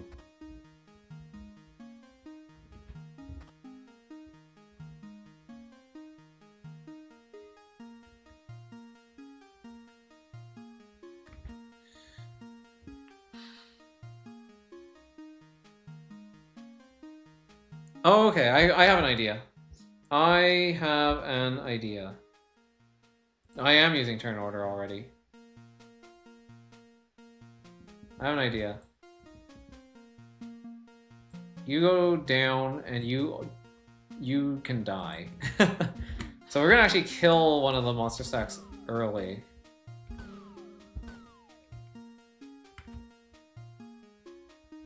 Wait, why did that not disappear immediately?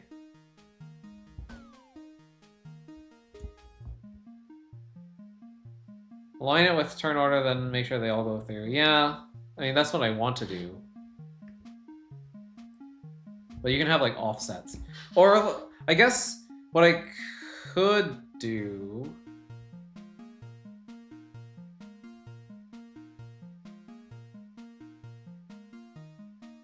is move you 2 to the left first, move you 2 to the right one. Well, then I'd have to push twice. It doesn't really matter, I guess.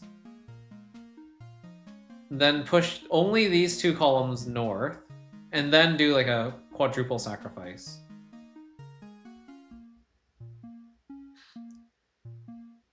Are there problems with that? Okay, if I put all 4 in a row, what would that look like?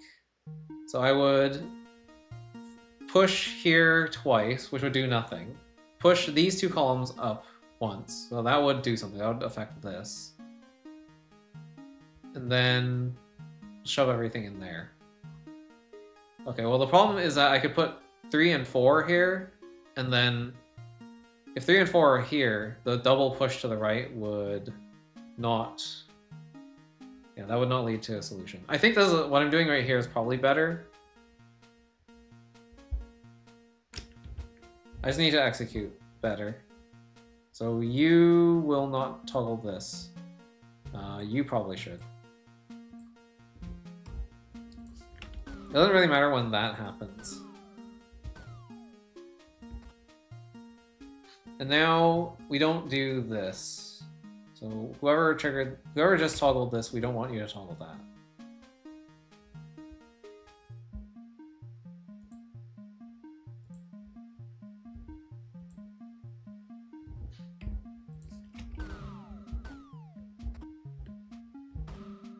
Yeah, so there we go. We get the double toggle that way.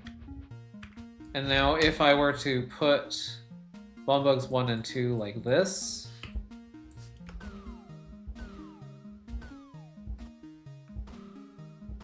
oh no, they still do that. Oh shoot. I thought they'd like walk across the gap, but they don't. Because this is not up yet, that's why. Okay, so this needs to just be up. Okay, so in order to make that happen, I think you just have to go up. Then the first pressure plate to toggle that shouldn't be you. Or actually...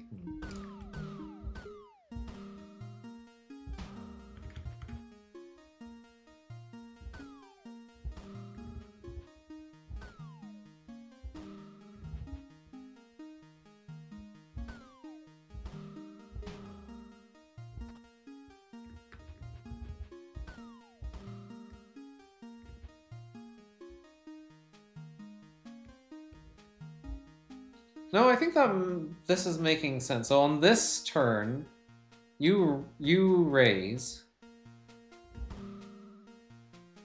And then on this turn, you raise. So maybe on this turn, you don't toggle. Oops, don't do that.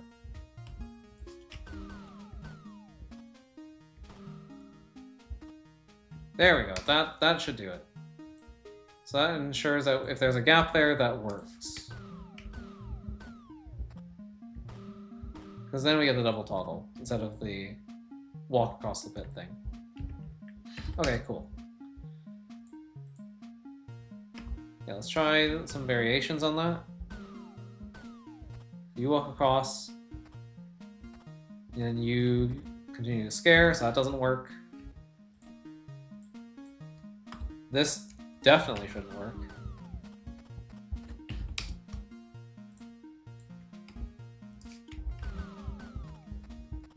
They get there too late. Okay, so the only configuration that works should be this one. There we go. That's better. And then we do the exact same thing. But again, once we push everything north once.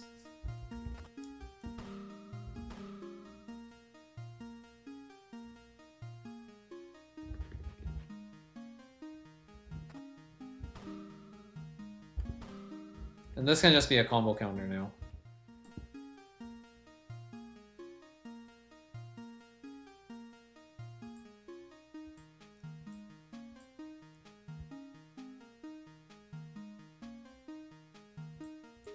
So I can flip this.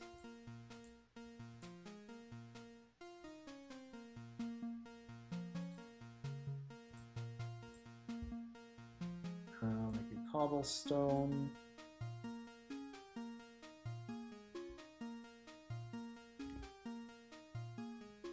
You can do the double push of row 3, since even if it was aligned in non 4-3 instead of 3-4, then it would be 1-2-4-3 and not 1-2-3-4. You can only allow 4 moves, so 1-2-3-4 would only work due to gaps.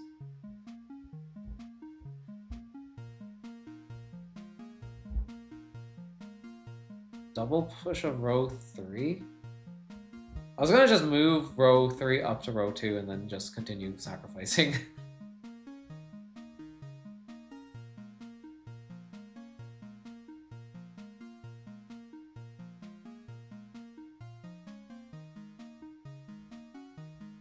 Like, I was gonna have this guy trigger something here, and then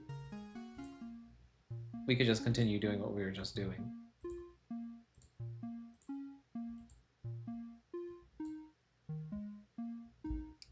Like, I think this works. I might be wrong. I'm probably wrong.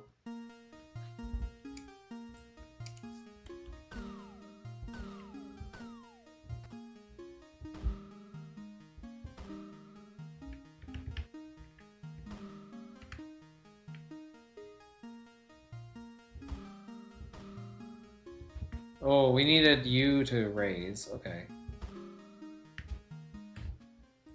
Okay, so I actually do need a door under you.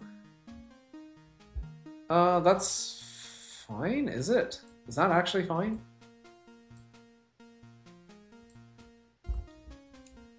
Doesn't seem fine to me. Oh yeah, that... Okay, that is not working the way I thought it would.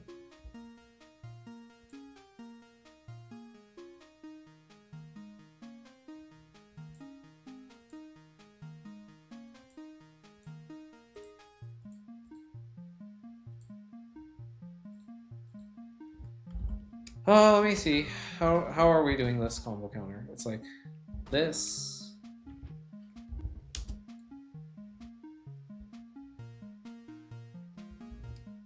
Okay, usually I think it's...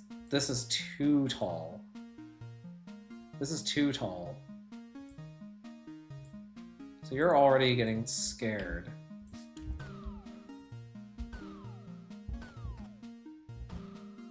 But then, for some reason... You move first? Before this toggles. Why? Oh, because the toggle happens at the end of the turn, right?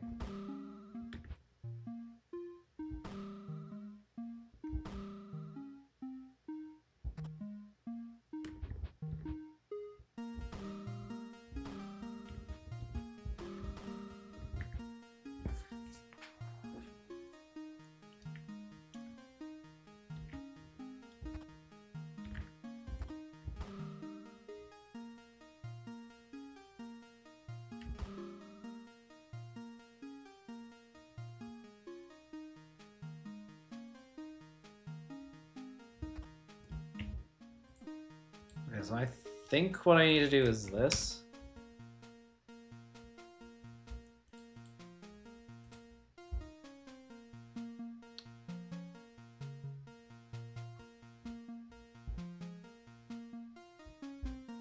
Oh, this just feels like a counter now.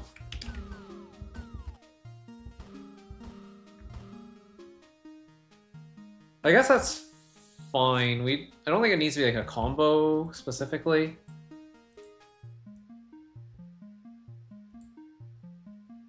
Because how else are we going to get enough sacrifices anyway? Like, we already found like none of the other configurations were working.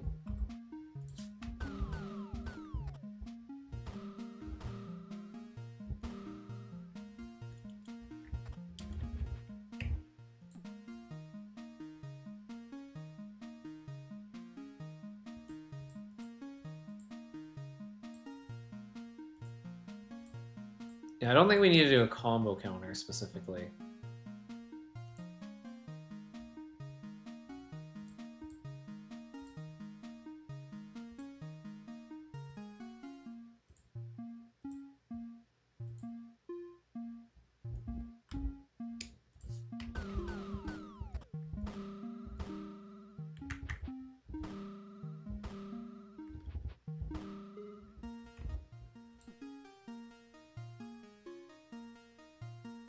Oh wait, well, I know, we'll make this a regular push block.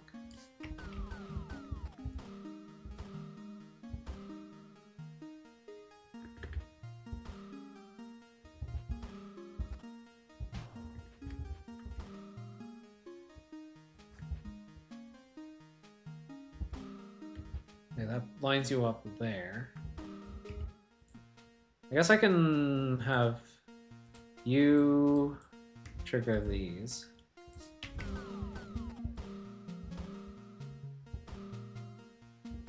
And then we have to have the two toggles here. Okay, I think that'll work. So, what is our sequence? Oops. It's... Okay, on this turn, one is toggled. That raises.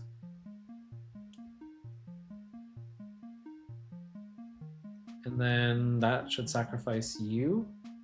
So you sacrifice you. Then this doesn't do anything.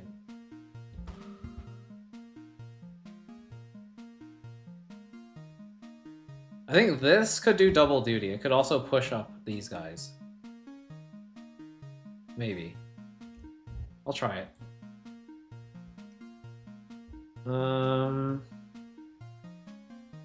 Let's see. So how about you trigger this, and then you trigger this. How's that look?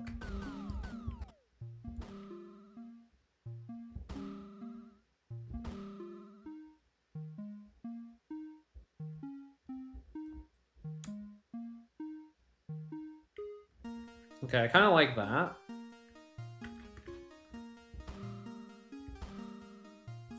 What'd you send me? Oh, Jesus. Can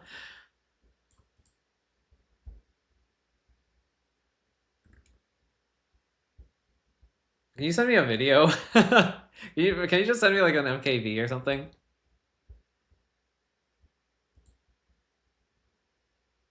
I don't know. I feel like what I have is going to work, probably. But it might be easier to see it as like an MKV. You know what I mean?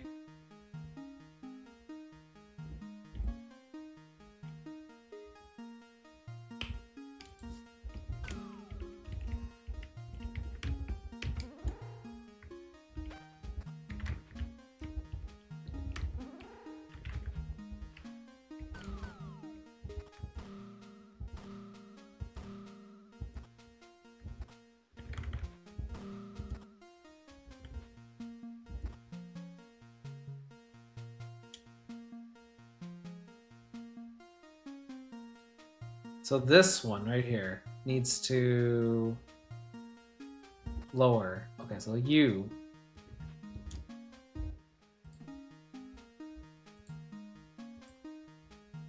You need to lower it, and then you need to lower it. And the rest don't matter.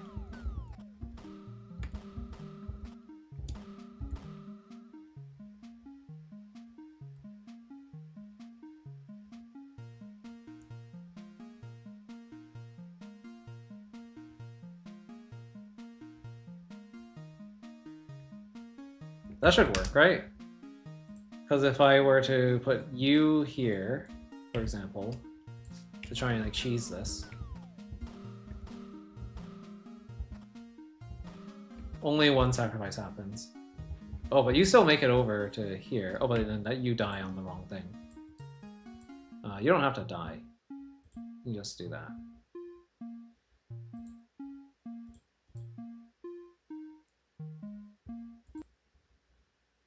You sent me a world file? Okay. Sure, I can take a look at this. Why not? We're going to put that in... Where's it? Games? Where's it? No, I have a Leafs Odyssey folder. Sure. Yeah, let me see that. I think I've got a solution here, though. Like... Yeah, if you don't do that, then the bomb bug doesn't die. If you put the bomb bugs in the right place, then they should die. Yeah, there we go. See, that worked. If I do this, it won't work. Yeah, that doesn't work.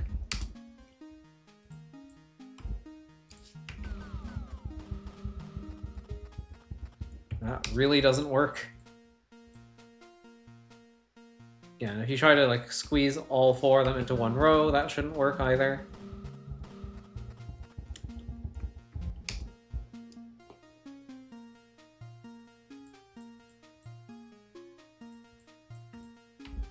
Like this wouldn't work.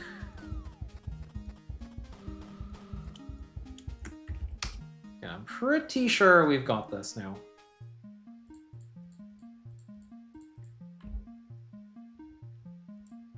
Yours takes less timers.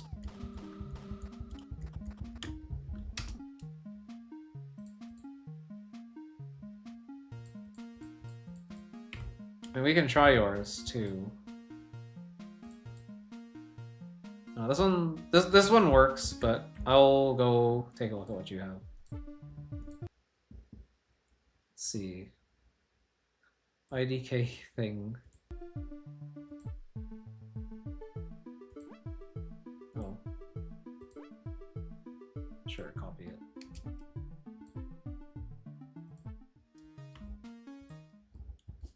How does this work? Oh, push this into here.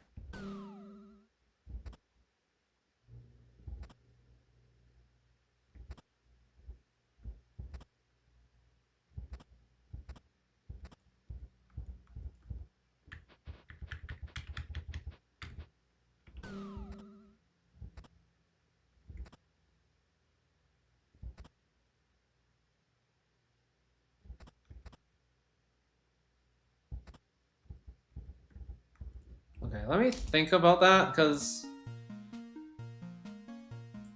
So the thing about that solution is you can put your bomb bugs here and here, and it would still do the same thing. Yeah, see, that's the problem. This solution isn't actually correct. Like, it's a nice idea, but I think that's not going to work. Alright, where were we? We were at Jagged Rift.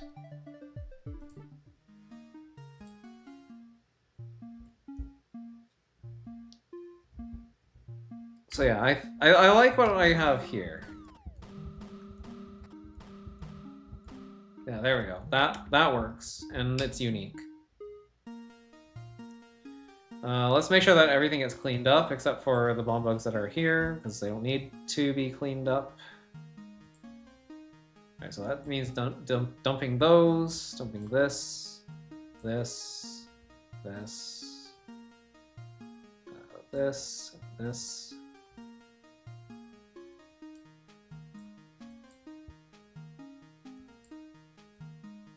All of this.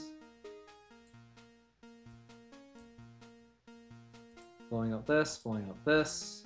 We're missing 2 bomb bugs there. I think that's everything, though. Let me just put in the bomb bugs we need.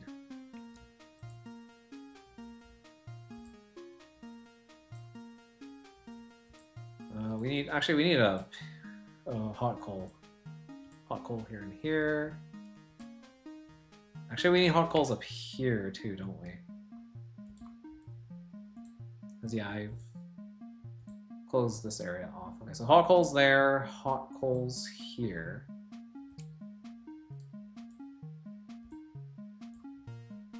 Bomb bugs in all of these places. Sacrifice, altar, triggers, all of these. There we go.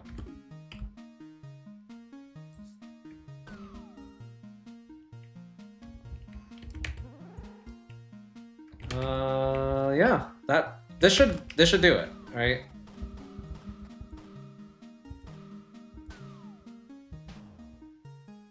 Oh, this is a monster block that didn't die. I missed this. I guess there's no pit under it, or this. This and this need pits. These 2 need pits. Got it. Pit.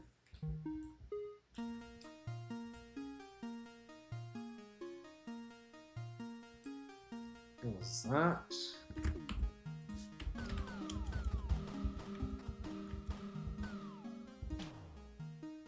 Oh, this is water? Where'd that go? Why is this not falling into the pit? Oh, you're not wired. Oh.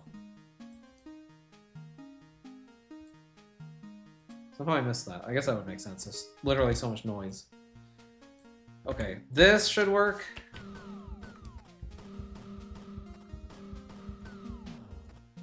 There we go. So that should be a room clear, except for the fact that this is just a test. So now I need to actually do the room. We're gonna call this one God Killer. My creative ferret.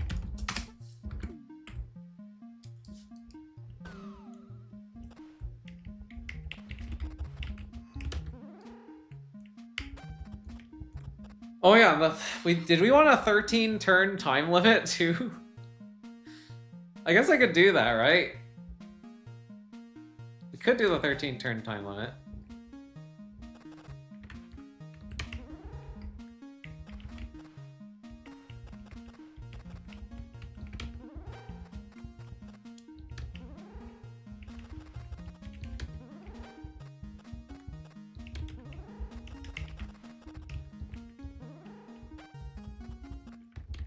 Oh, that's not... Okay, so that's actually a counter. It's a move limit. How many times do you hit one of these switches? That's easy enough to do. I don't know if we have the space for it, though. Well, I mean, I could move this stuff around. 13 moves, though? That's kind of a lot. Like, we'd have to, like, a 13-move runway.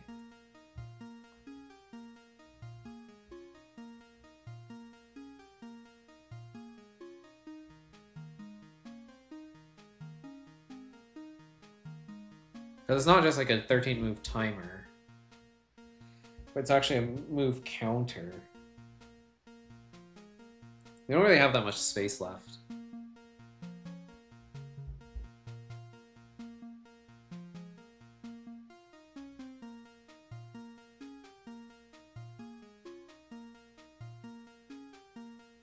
Like, if I moved all of these, I could redistribute these throughout the room, like into these little corners.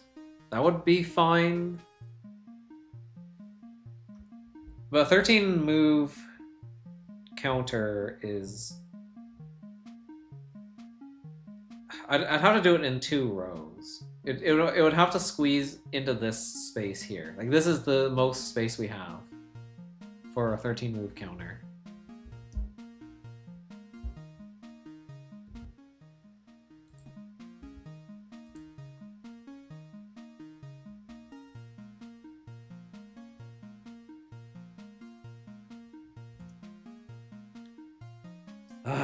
Okay.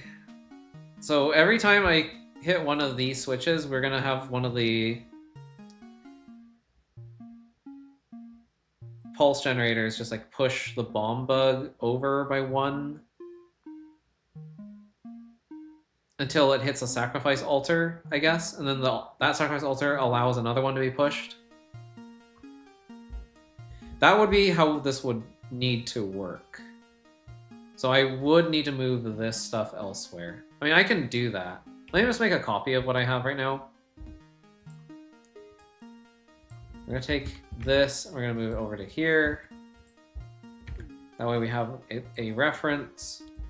I'm gonna move all of this. So you are triggered by this. This triggers that. Okay.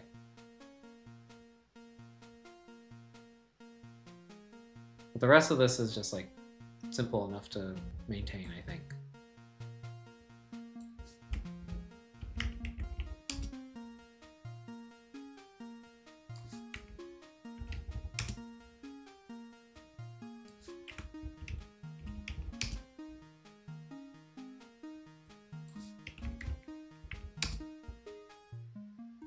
Yeah, because we can do this. Put all this stuff here. And put the rest of you over here.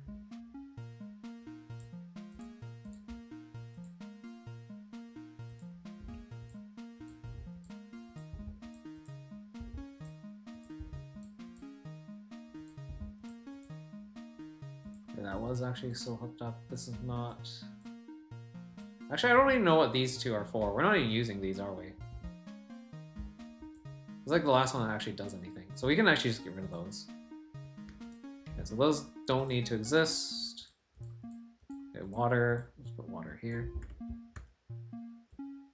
Okay, timer. We want to add a move counter. Fine.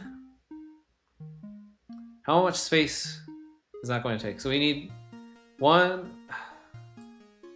Yeah, we need more monster blocks here.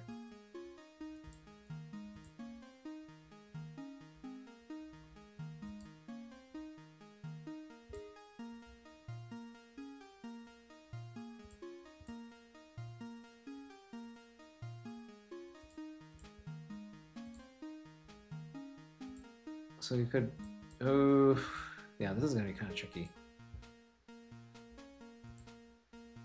1, 2, 3, 4, 5, 6, 7, 8, 9, 10, 11. I don't know if we have enough space.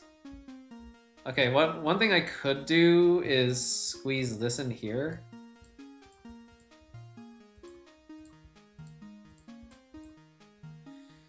One, 2, 3, 4, 5, 6, 7, 8, 9.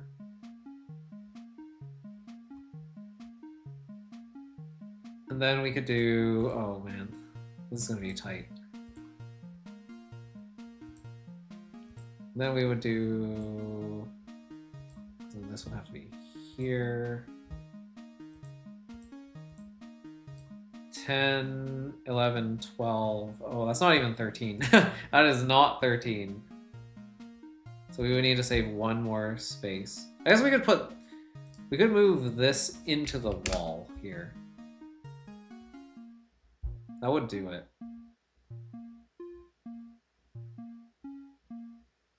Then we could move you here. Then it'd be 1, 2, 3, 4, 5, 6, 7, 8, 9, 10, 11, 12, 13. Yeah, that would do it.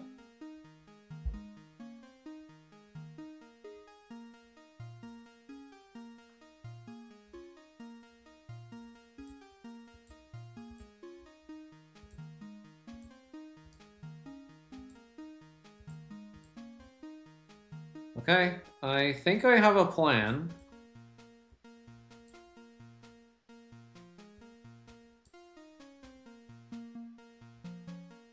Like, this should work.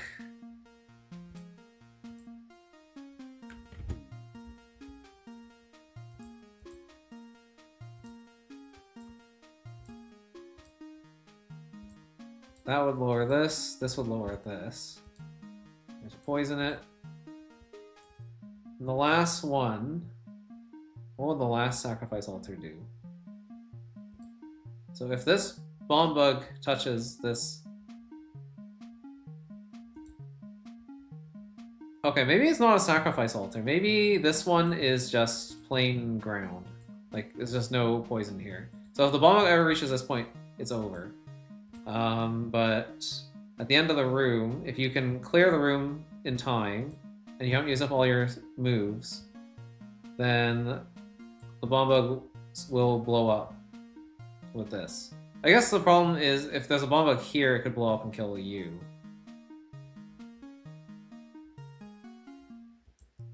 So that's not really great. We want to make sure that if the bomb bug ever reaches this point, the room is unclearable. How do we do that?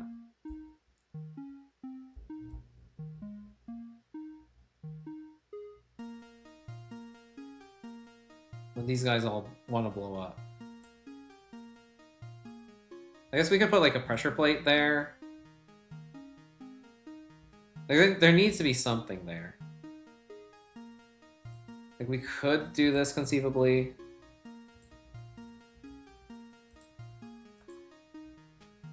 And like raise some kind of monster block somewhere.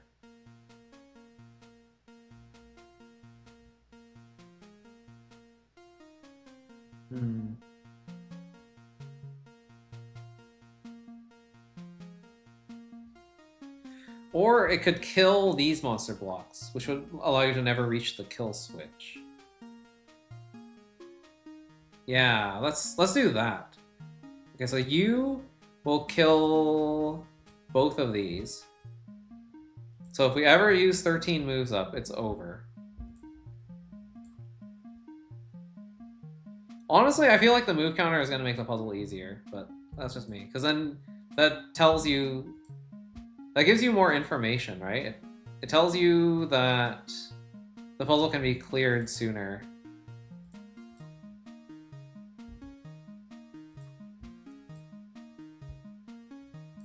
But I'll build it to spec. I will build the puzzle to spec.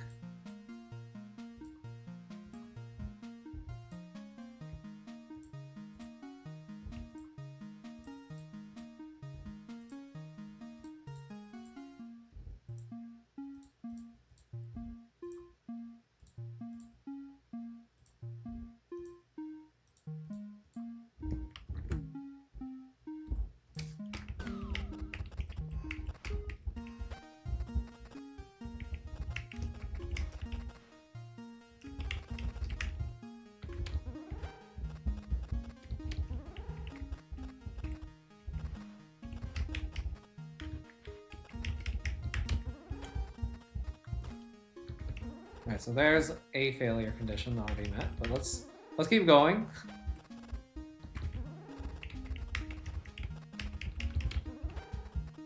Oh, there's a gap in the wall that causes that to scare. Okay, let's make sure that gets patched up.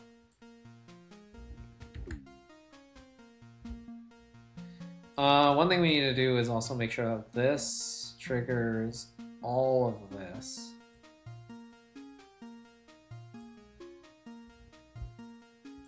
And also deletes these.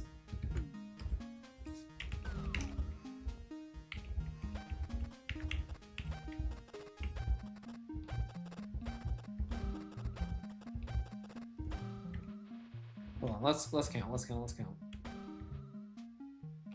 Oh, interesting.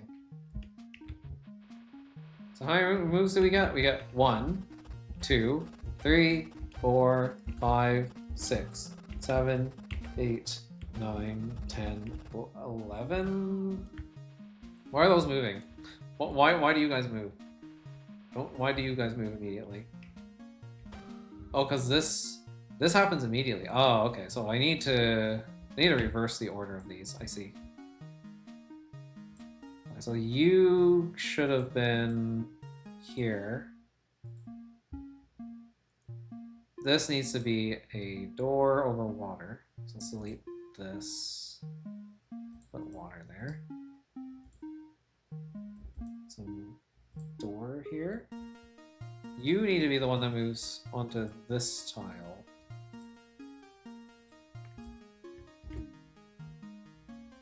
And then these need to be in reverse order.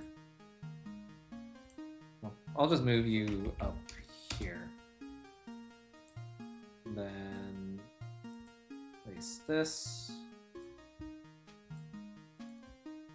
Wait, that opens this, and then this opens this. Put the poison here. Okay. 1, 2, 3, 4, 5, 6, 7, 8, 9, 10, 11, 12, 13. So on the 13th move, this opens and then the puzzle is unclearable.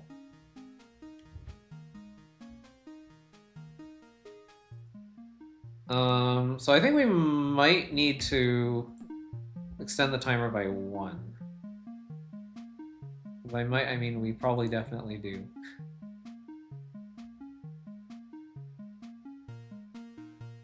That should be fine.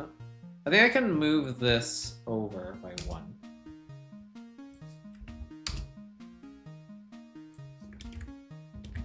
Put that there.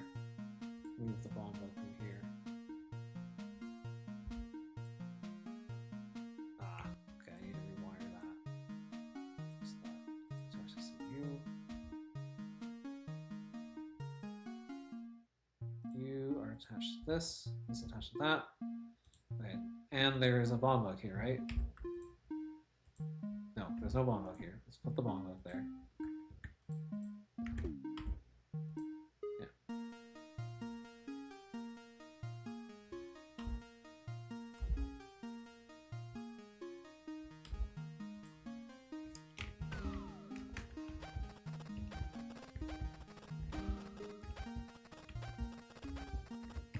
Okay, so the problem is this is here.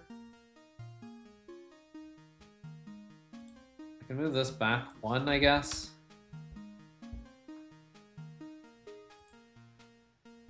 We'll just put some water here. If we're gonna do that, then we have to rewire everything.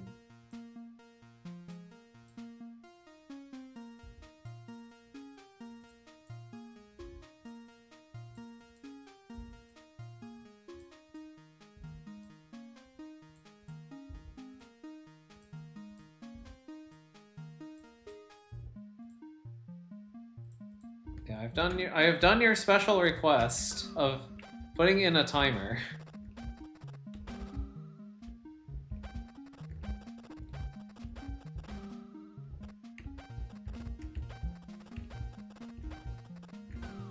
That should be 14 moves. So if you input 13 moves and solve the puzzle, you're okay. If you input 14 moves, then you lose.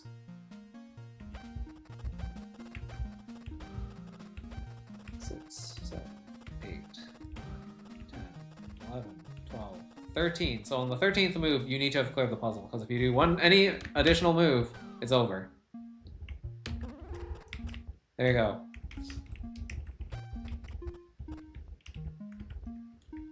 Honestly, I think that makes the puzzle easier, because now you know that the puzzle can be solved in 13 moves, so you don't have to search as long.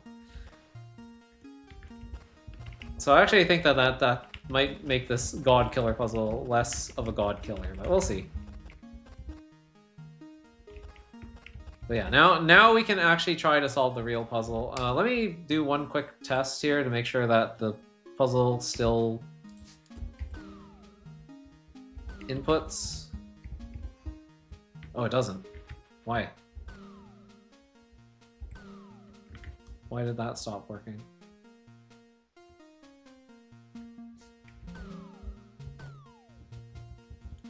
Oh, because this is not attached to the timer anymore. Okay.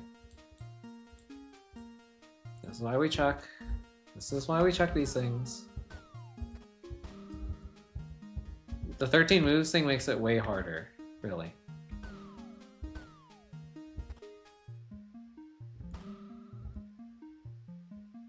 Oh, that got unwired? Really?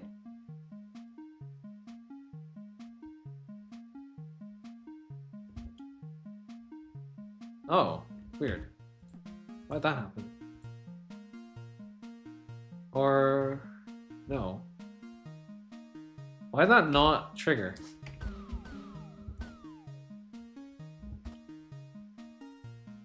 Oh, because that already triggered for that one, I see. Wait, is this that? Oh, you're not wired to this guy. That's the problem. The timer doesn't keep going. There we go.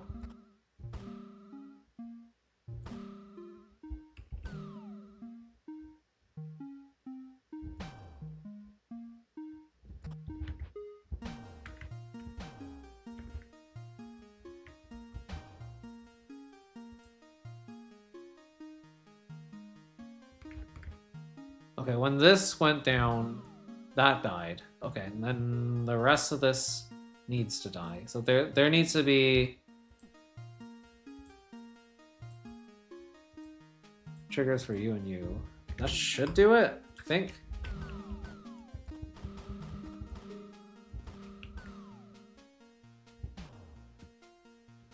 Cool. Yeah, that should be everything. Oh, I guess this could have been water. Well, now I feel silly. Right, this could have all just been water. We need hot coals. You just drop the bone bugs into the water. But let's see, what happens if I use up my move limit?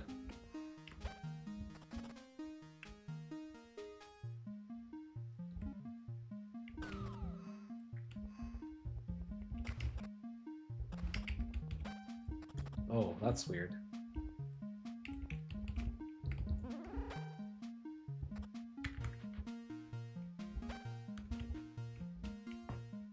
Oh, right, because they start on those pressure plates, so they kind of mess with that. I see. This is actually kind of hard to test.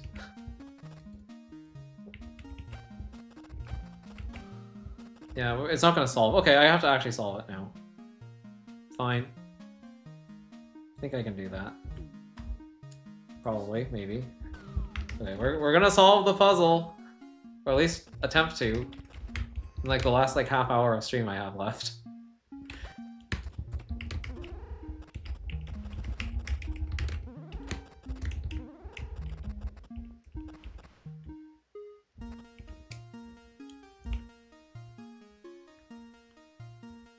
Something tells me maybe I didn't want to do that, but then...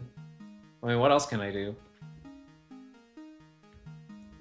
Yeah, I feel like I have to do that.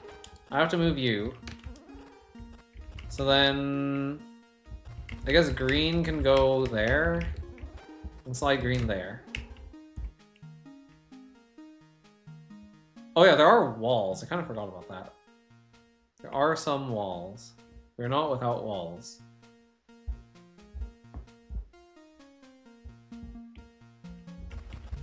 You can solve this in 13 moves? Oh, that was that move counter finished. So I now have another move counter.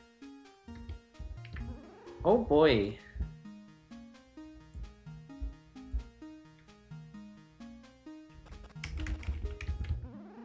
No, wait, Oh, maybe I wanted to move you south.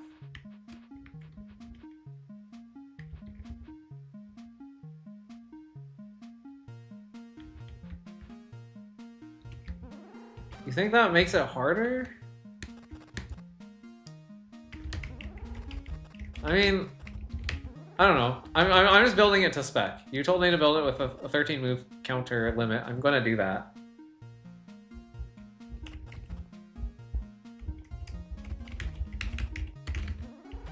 Oh my god.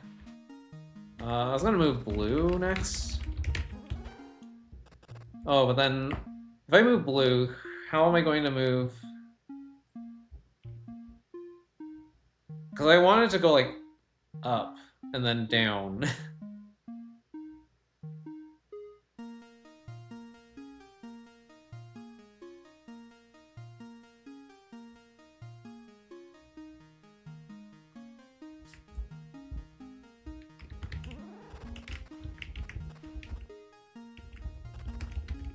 I mean, I guess I can still do that and go up. But then what do I do with red? This looks like a fail state.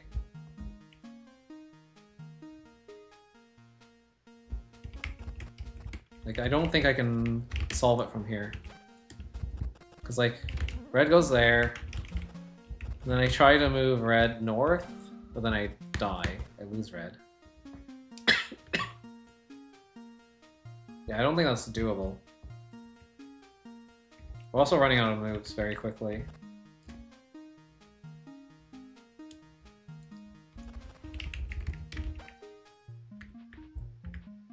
Dude, I need a hint, yes. That's a fail state.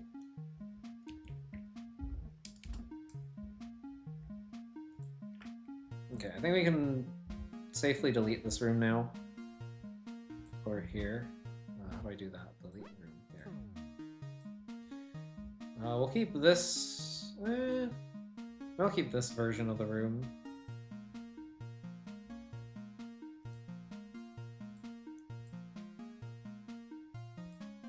Yeah, I want to make it water.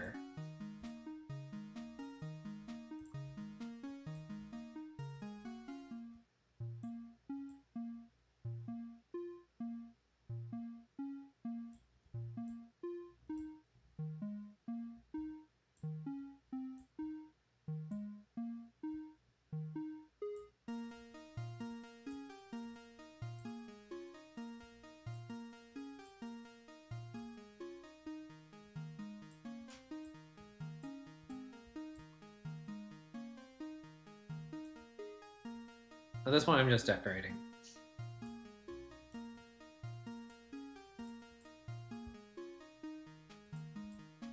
Those don't need to be hot coals. Those could be something else. Let's make them marble. Yeah. I guess I could also make this water. Like, it literally doesn't matter.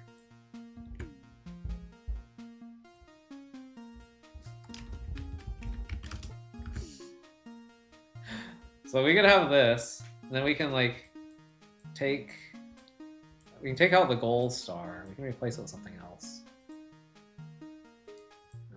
Where's our gold star? Where is the gold star? How do you add a gold star? I literally don't see it in here. Is it here? No. Here? No? Wait, it is here. Why is it here?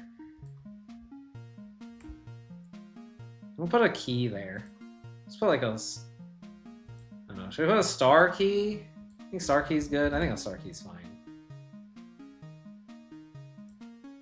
Delete this room. Delete that room. Delete this POC room. We can delete this room too. Oh, I guess this is where the world start is. Okay, we need to make a new world start room. Okay, Leaf, you can live here for now. I'll delete this room. Alright, we have 2 rooms here and here. Actually, I might just take this room and put it somewhere else. I don't know. It's kind of neat to have these all in their own world, though. I think that'd be cool. This is like the Gentoo world.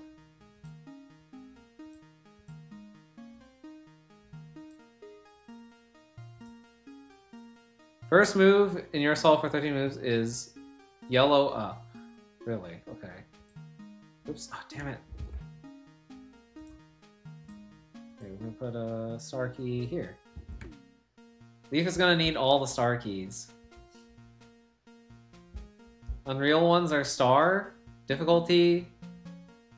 Okay, so what difficulty is perilous in your opinion? Is it like 4 or 3 or like what would you do? What would you say this difficulty is?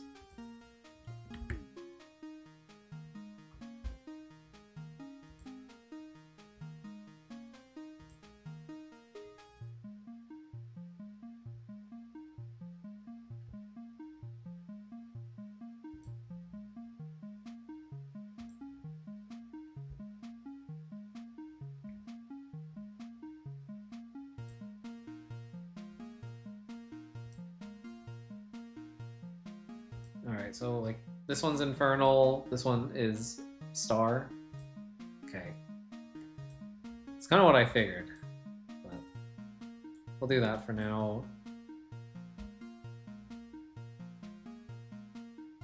I need to be careful about stuff like this, I think.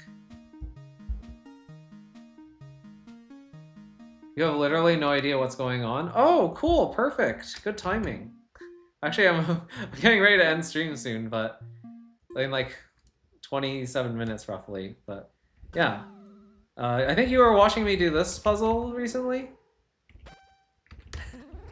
Do you remember this one? Okay, so yeah, if you'll probably have to rewind to the beginning of the stream, but basically this bomb bug here is a walrus. This is a blue penguin, and this is a green penguin. There's an invisible wall between these 2 tiles that can't be represented in Leaf's Odyssey very easily, but it is there. I can't move a bomb bug through there. Yeah, this is a wall that can be broken, so it's a one-time use wall. And this is the blue goal, and this is the green goal.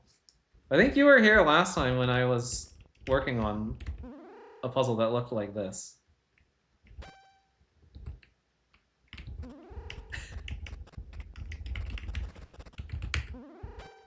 Yeah, so I can show you real quick.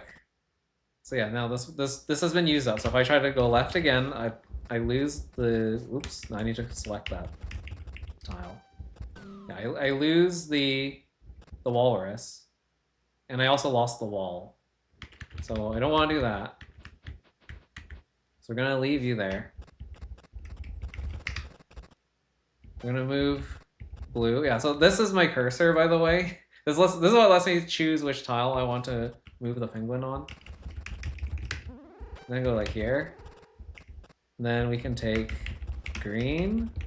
We can move green south. And then we can move the walrus that way. And then we can move green again. And then we can do this. And then we can move green north. And then we can move blue to the east. And then we can move green to the south.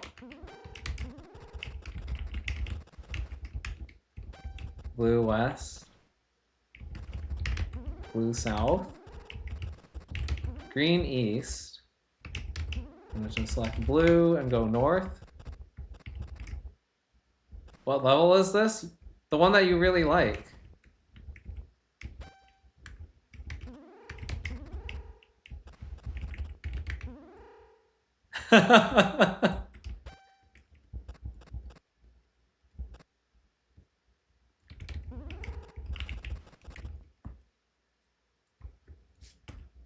So, okay, look at the shape of this level down here and try to recall what happened at the end of last stream. Try to recall where I was at the end of last stream. Take a good look at the shape of this and try to remember that. Yeah, I don't think I have enough time to re-explain everything. But yeah, once I dump the cursor in this hole, we will see that with the walrus out of the puzzle and with blue here and green here, we can see that these two sacrifices happen and then the room is... Oh, it's not clear. I forgot about this. Oh, okay, good debugging session. Oops. Wait, we need to add something here. Hold on. That was a mistake. There we go. Okay, well, now I have to re-input it. Yeah, it's perilous. Yeah, exactly. That's what's going on here. So I made perilous in Leaf's Odyssey. And yeah, it is kind of like a giant redstone computer in Minecraft. It is a little bit like that. I explained like how I built it at the beginning of the stream. This puzzle is the one that I have been working on and I'm currently stuck on. So this one is... you might...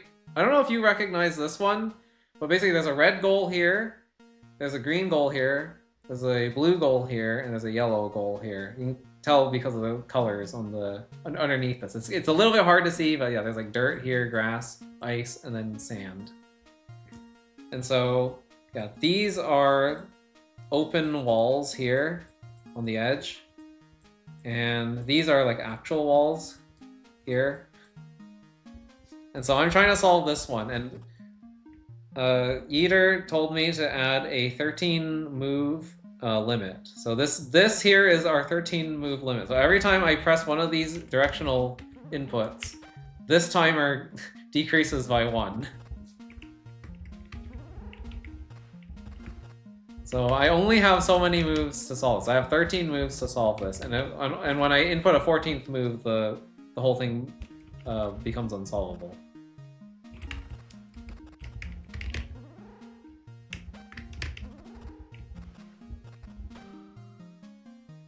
Okay, yeah, that was 4 moves, I think. That's what that sacrifice was.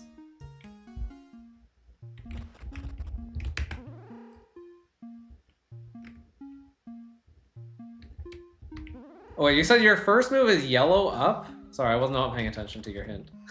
I'm sorry. So yellow north? So that's the opening move. So that means the next move has to be... Oh, I guess it doesn't have to be blue north. Actually, it could be green west. Okay, I'll move green west. Okay, green goes west.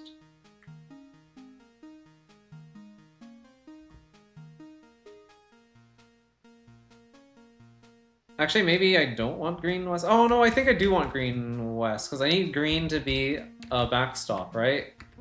So if I move green south, then I can move blue into place, like this. So blue north. Oops, that is a waste of a move. Let's not do that. Make sure we select blue. So blue east. And then blue north. Wait, no. Yes, blue north. Blue west, and then blue south. And that gets it to its goal, right? Yeah, so blue is at its goal. Green is here.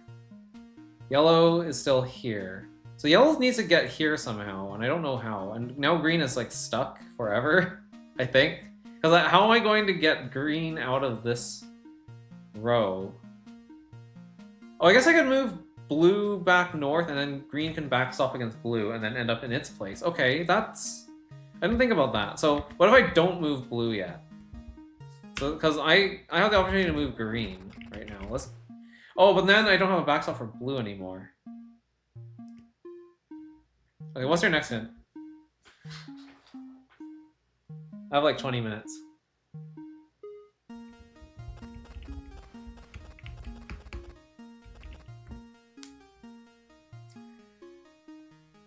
Give me the hint. I need the hint. I need the hints.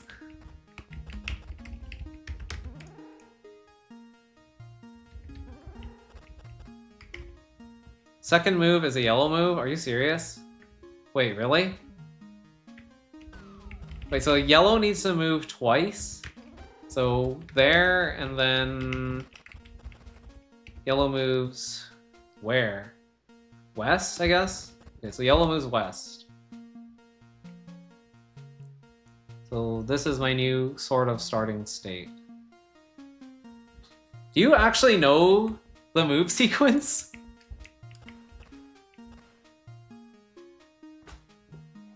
I feel like I don't want to move red. Can I move blue? I feel like blue wants to be here. Because eventually yellow's gonna go...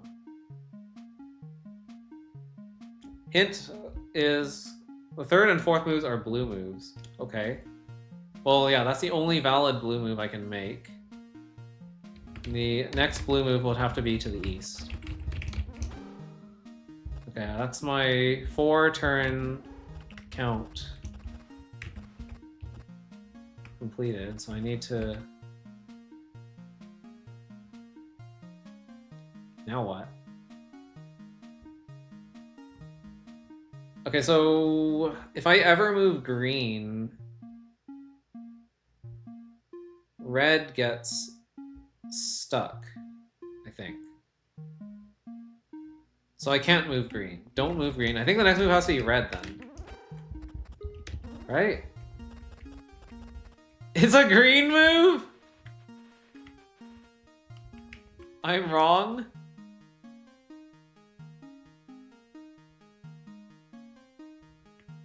Green move. Is it south?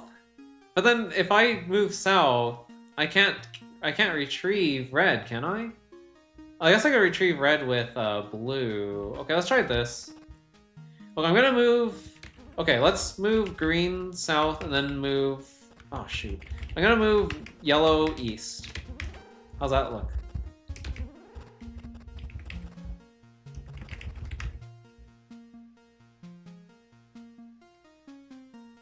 Yeah, that's what I thought. And then I move blue here so I can retrieve red. Okay, this is looking promising. So I get red south. Okay, but now what? I can put red where red needs to go. Oh, I see it, I see it, I see it, I see it, I see it. I get it now. Okay, red goes east. Okay, we're not quite out of time yet. Yellow goes south. Green goes west. Oh my god. No, don't waste turns. No, I see what I need to do. Green goes west. Yellow north. And then blue goes east. And then we're done. Alright, cool. GG's! Yeah, and that should do it. That's a clear. Wait, why is that not clear? I forgot about these. Okay, I'm gonna save a replay. Solution. What do you think of the setup? Not bad. Works.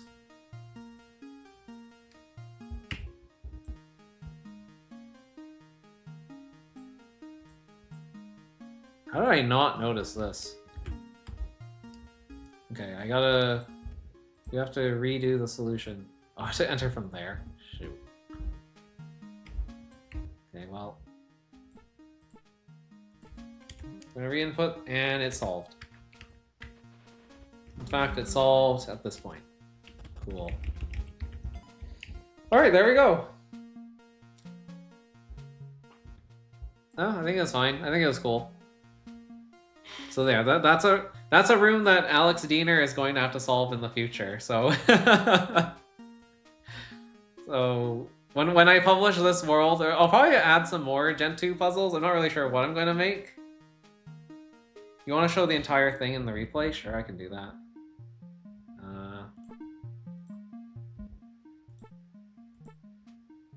Why can't you just do this in Gentoo?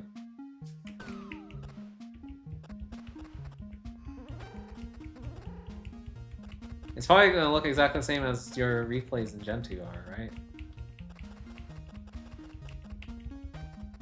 Like, it's not that exciting. It isn't that exciting to see the replays.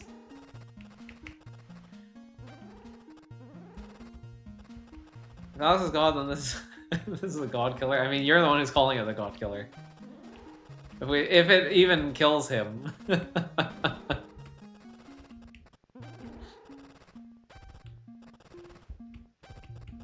Alright, and then blue. And then we're done.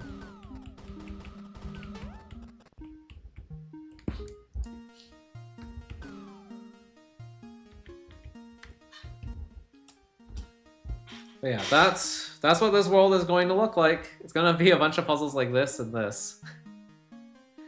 I'm kind of surprised that this is even possible. But yeah, we could definitely do stuff like cane puzzles, I think. Like if you have a penguin who starts with a cane, I think that should be doable. Or if like everybody in the puzzle starts with a cane. There are some like subsets of this that you can definitely implement. But...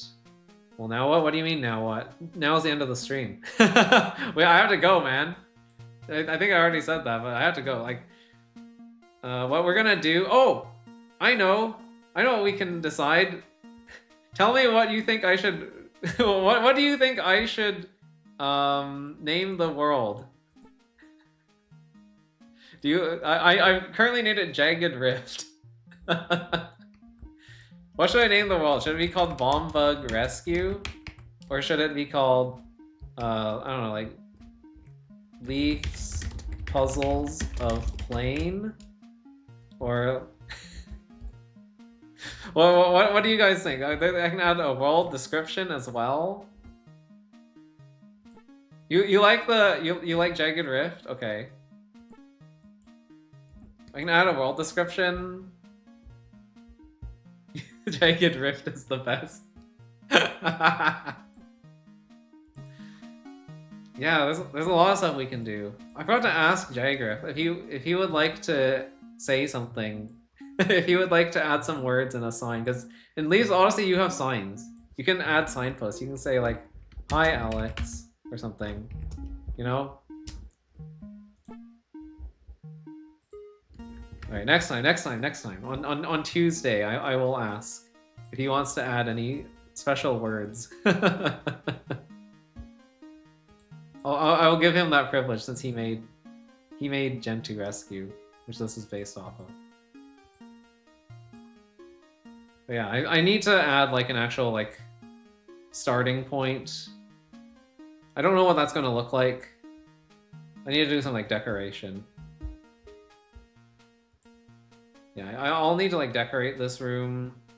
I need to like rearrange where these rooms are, because I don't know, I just want this to like at least look a little bit nicer. And then yeah, we can probably like publish this after maybe making a couple more puzzles. I don't want to make like too many puzzles, I think. They kind of take a really long time to build. Make a giant rift that's jagged. Make that how you enter? Oh, you know, I could do that. Yeah, how would... what would that look like? We could have like a... we could do something like this, right? We have like a really like jagged looking like hole in the ground like this. Oh yeah. I like that idea. It's like a massive crater. And like... It's very cold. This is the jagged rift. And then Leaf goes down like a ladder at like the edge. Like maybe like here.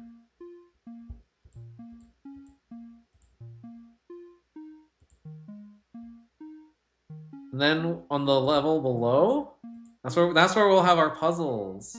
Yeah.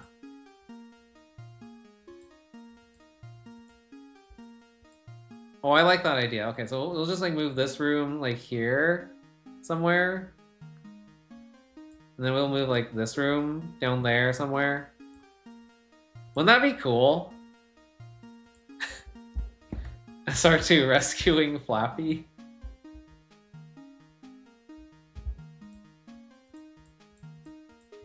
I don't know if Flappy can really be saved. I mean, the closest you think you can get to saving Flappy is freeing him from his cage and then like walking out of the room. Like what Alex did.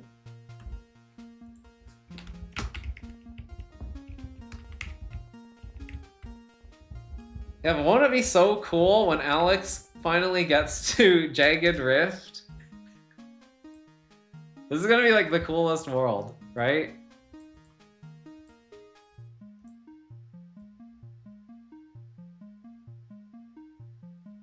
We finally may have him play Gentoo Rescue. Freeing him from this mortal realm.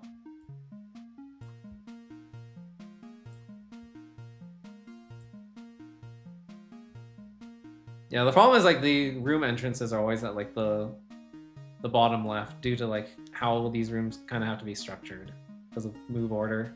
I really hate that. I wish that I had a little bit more flexibility with that, but like this is just optimal.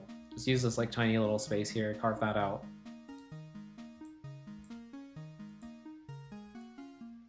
I think what we're gonna do is like add little like bridge rooms in between, like this, that lead to these spaces. You have an idea? A major idea? Uh-oh. What's your major idea? You want me to send the world? I can send you the world file, sure.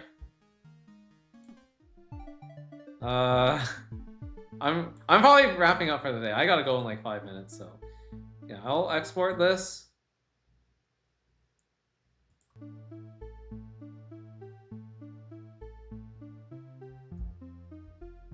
You know what? Sure, go ham with it. There's gonna be you can be like a co-author of this world. All right, sure. Yeah, I have it exported. I'll send it over to you. I'm gonna get going then. I think this was cool. Will I add more rooms? Maybe. I don't know. If I have some good ideas. Okay, I think I need to add at least like a tutorial room. There needs to at least be a tutorial room to explain like how to move the penguins and stuff like that, and like what everything is. And then I need to add some rooms to like show like where the like just like a map of each puzzle, so it makes it a little bit easier to see like where the goals are and easier to see like where the walls are, stuff like that. I think that's what I want to do. Yeah, this is Sia. This is Sia right here. So yeah, if you want, you can like send me back a copy of the world once you've like modified it, edited it, and stuff, and we can go from there. But I need to go for dinner. So yeah, that's it.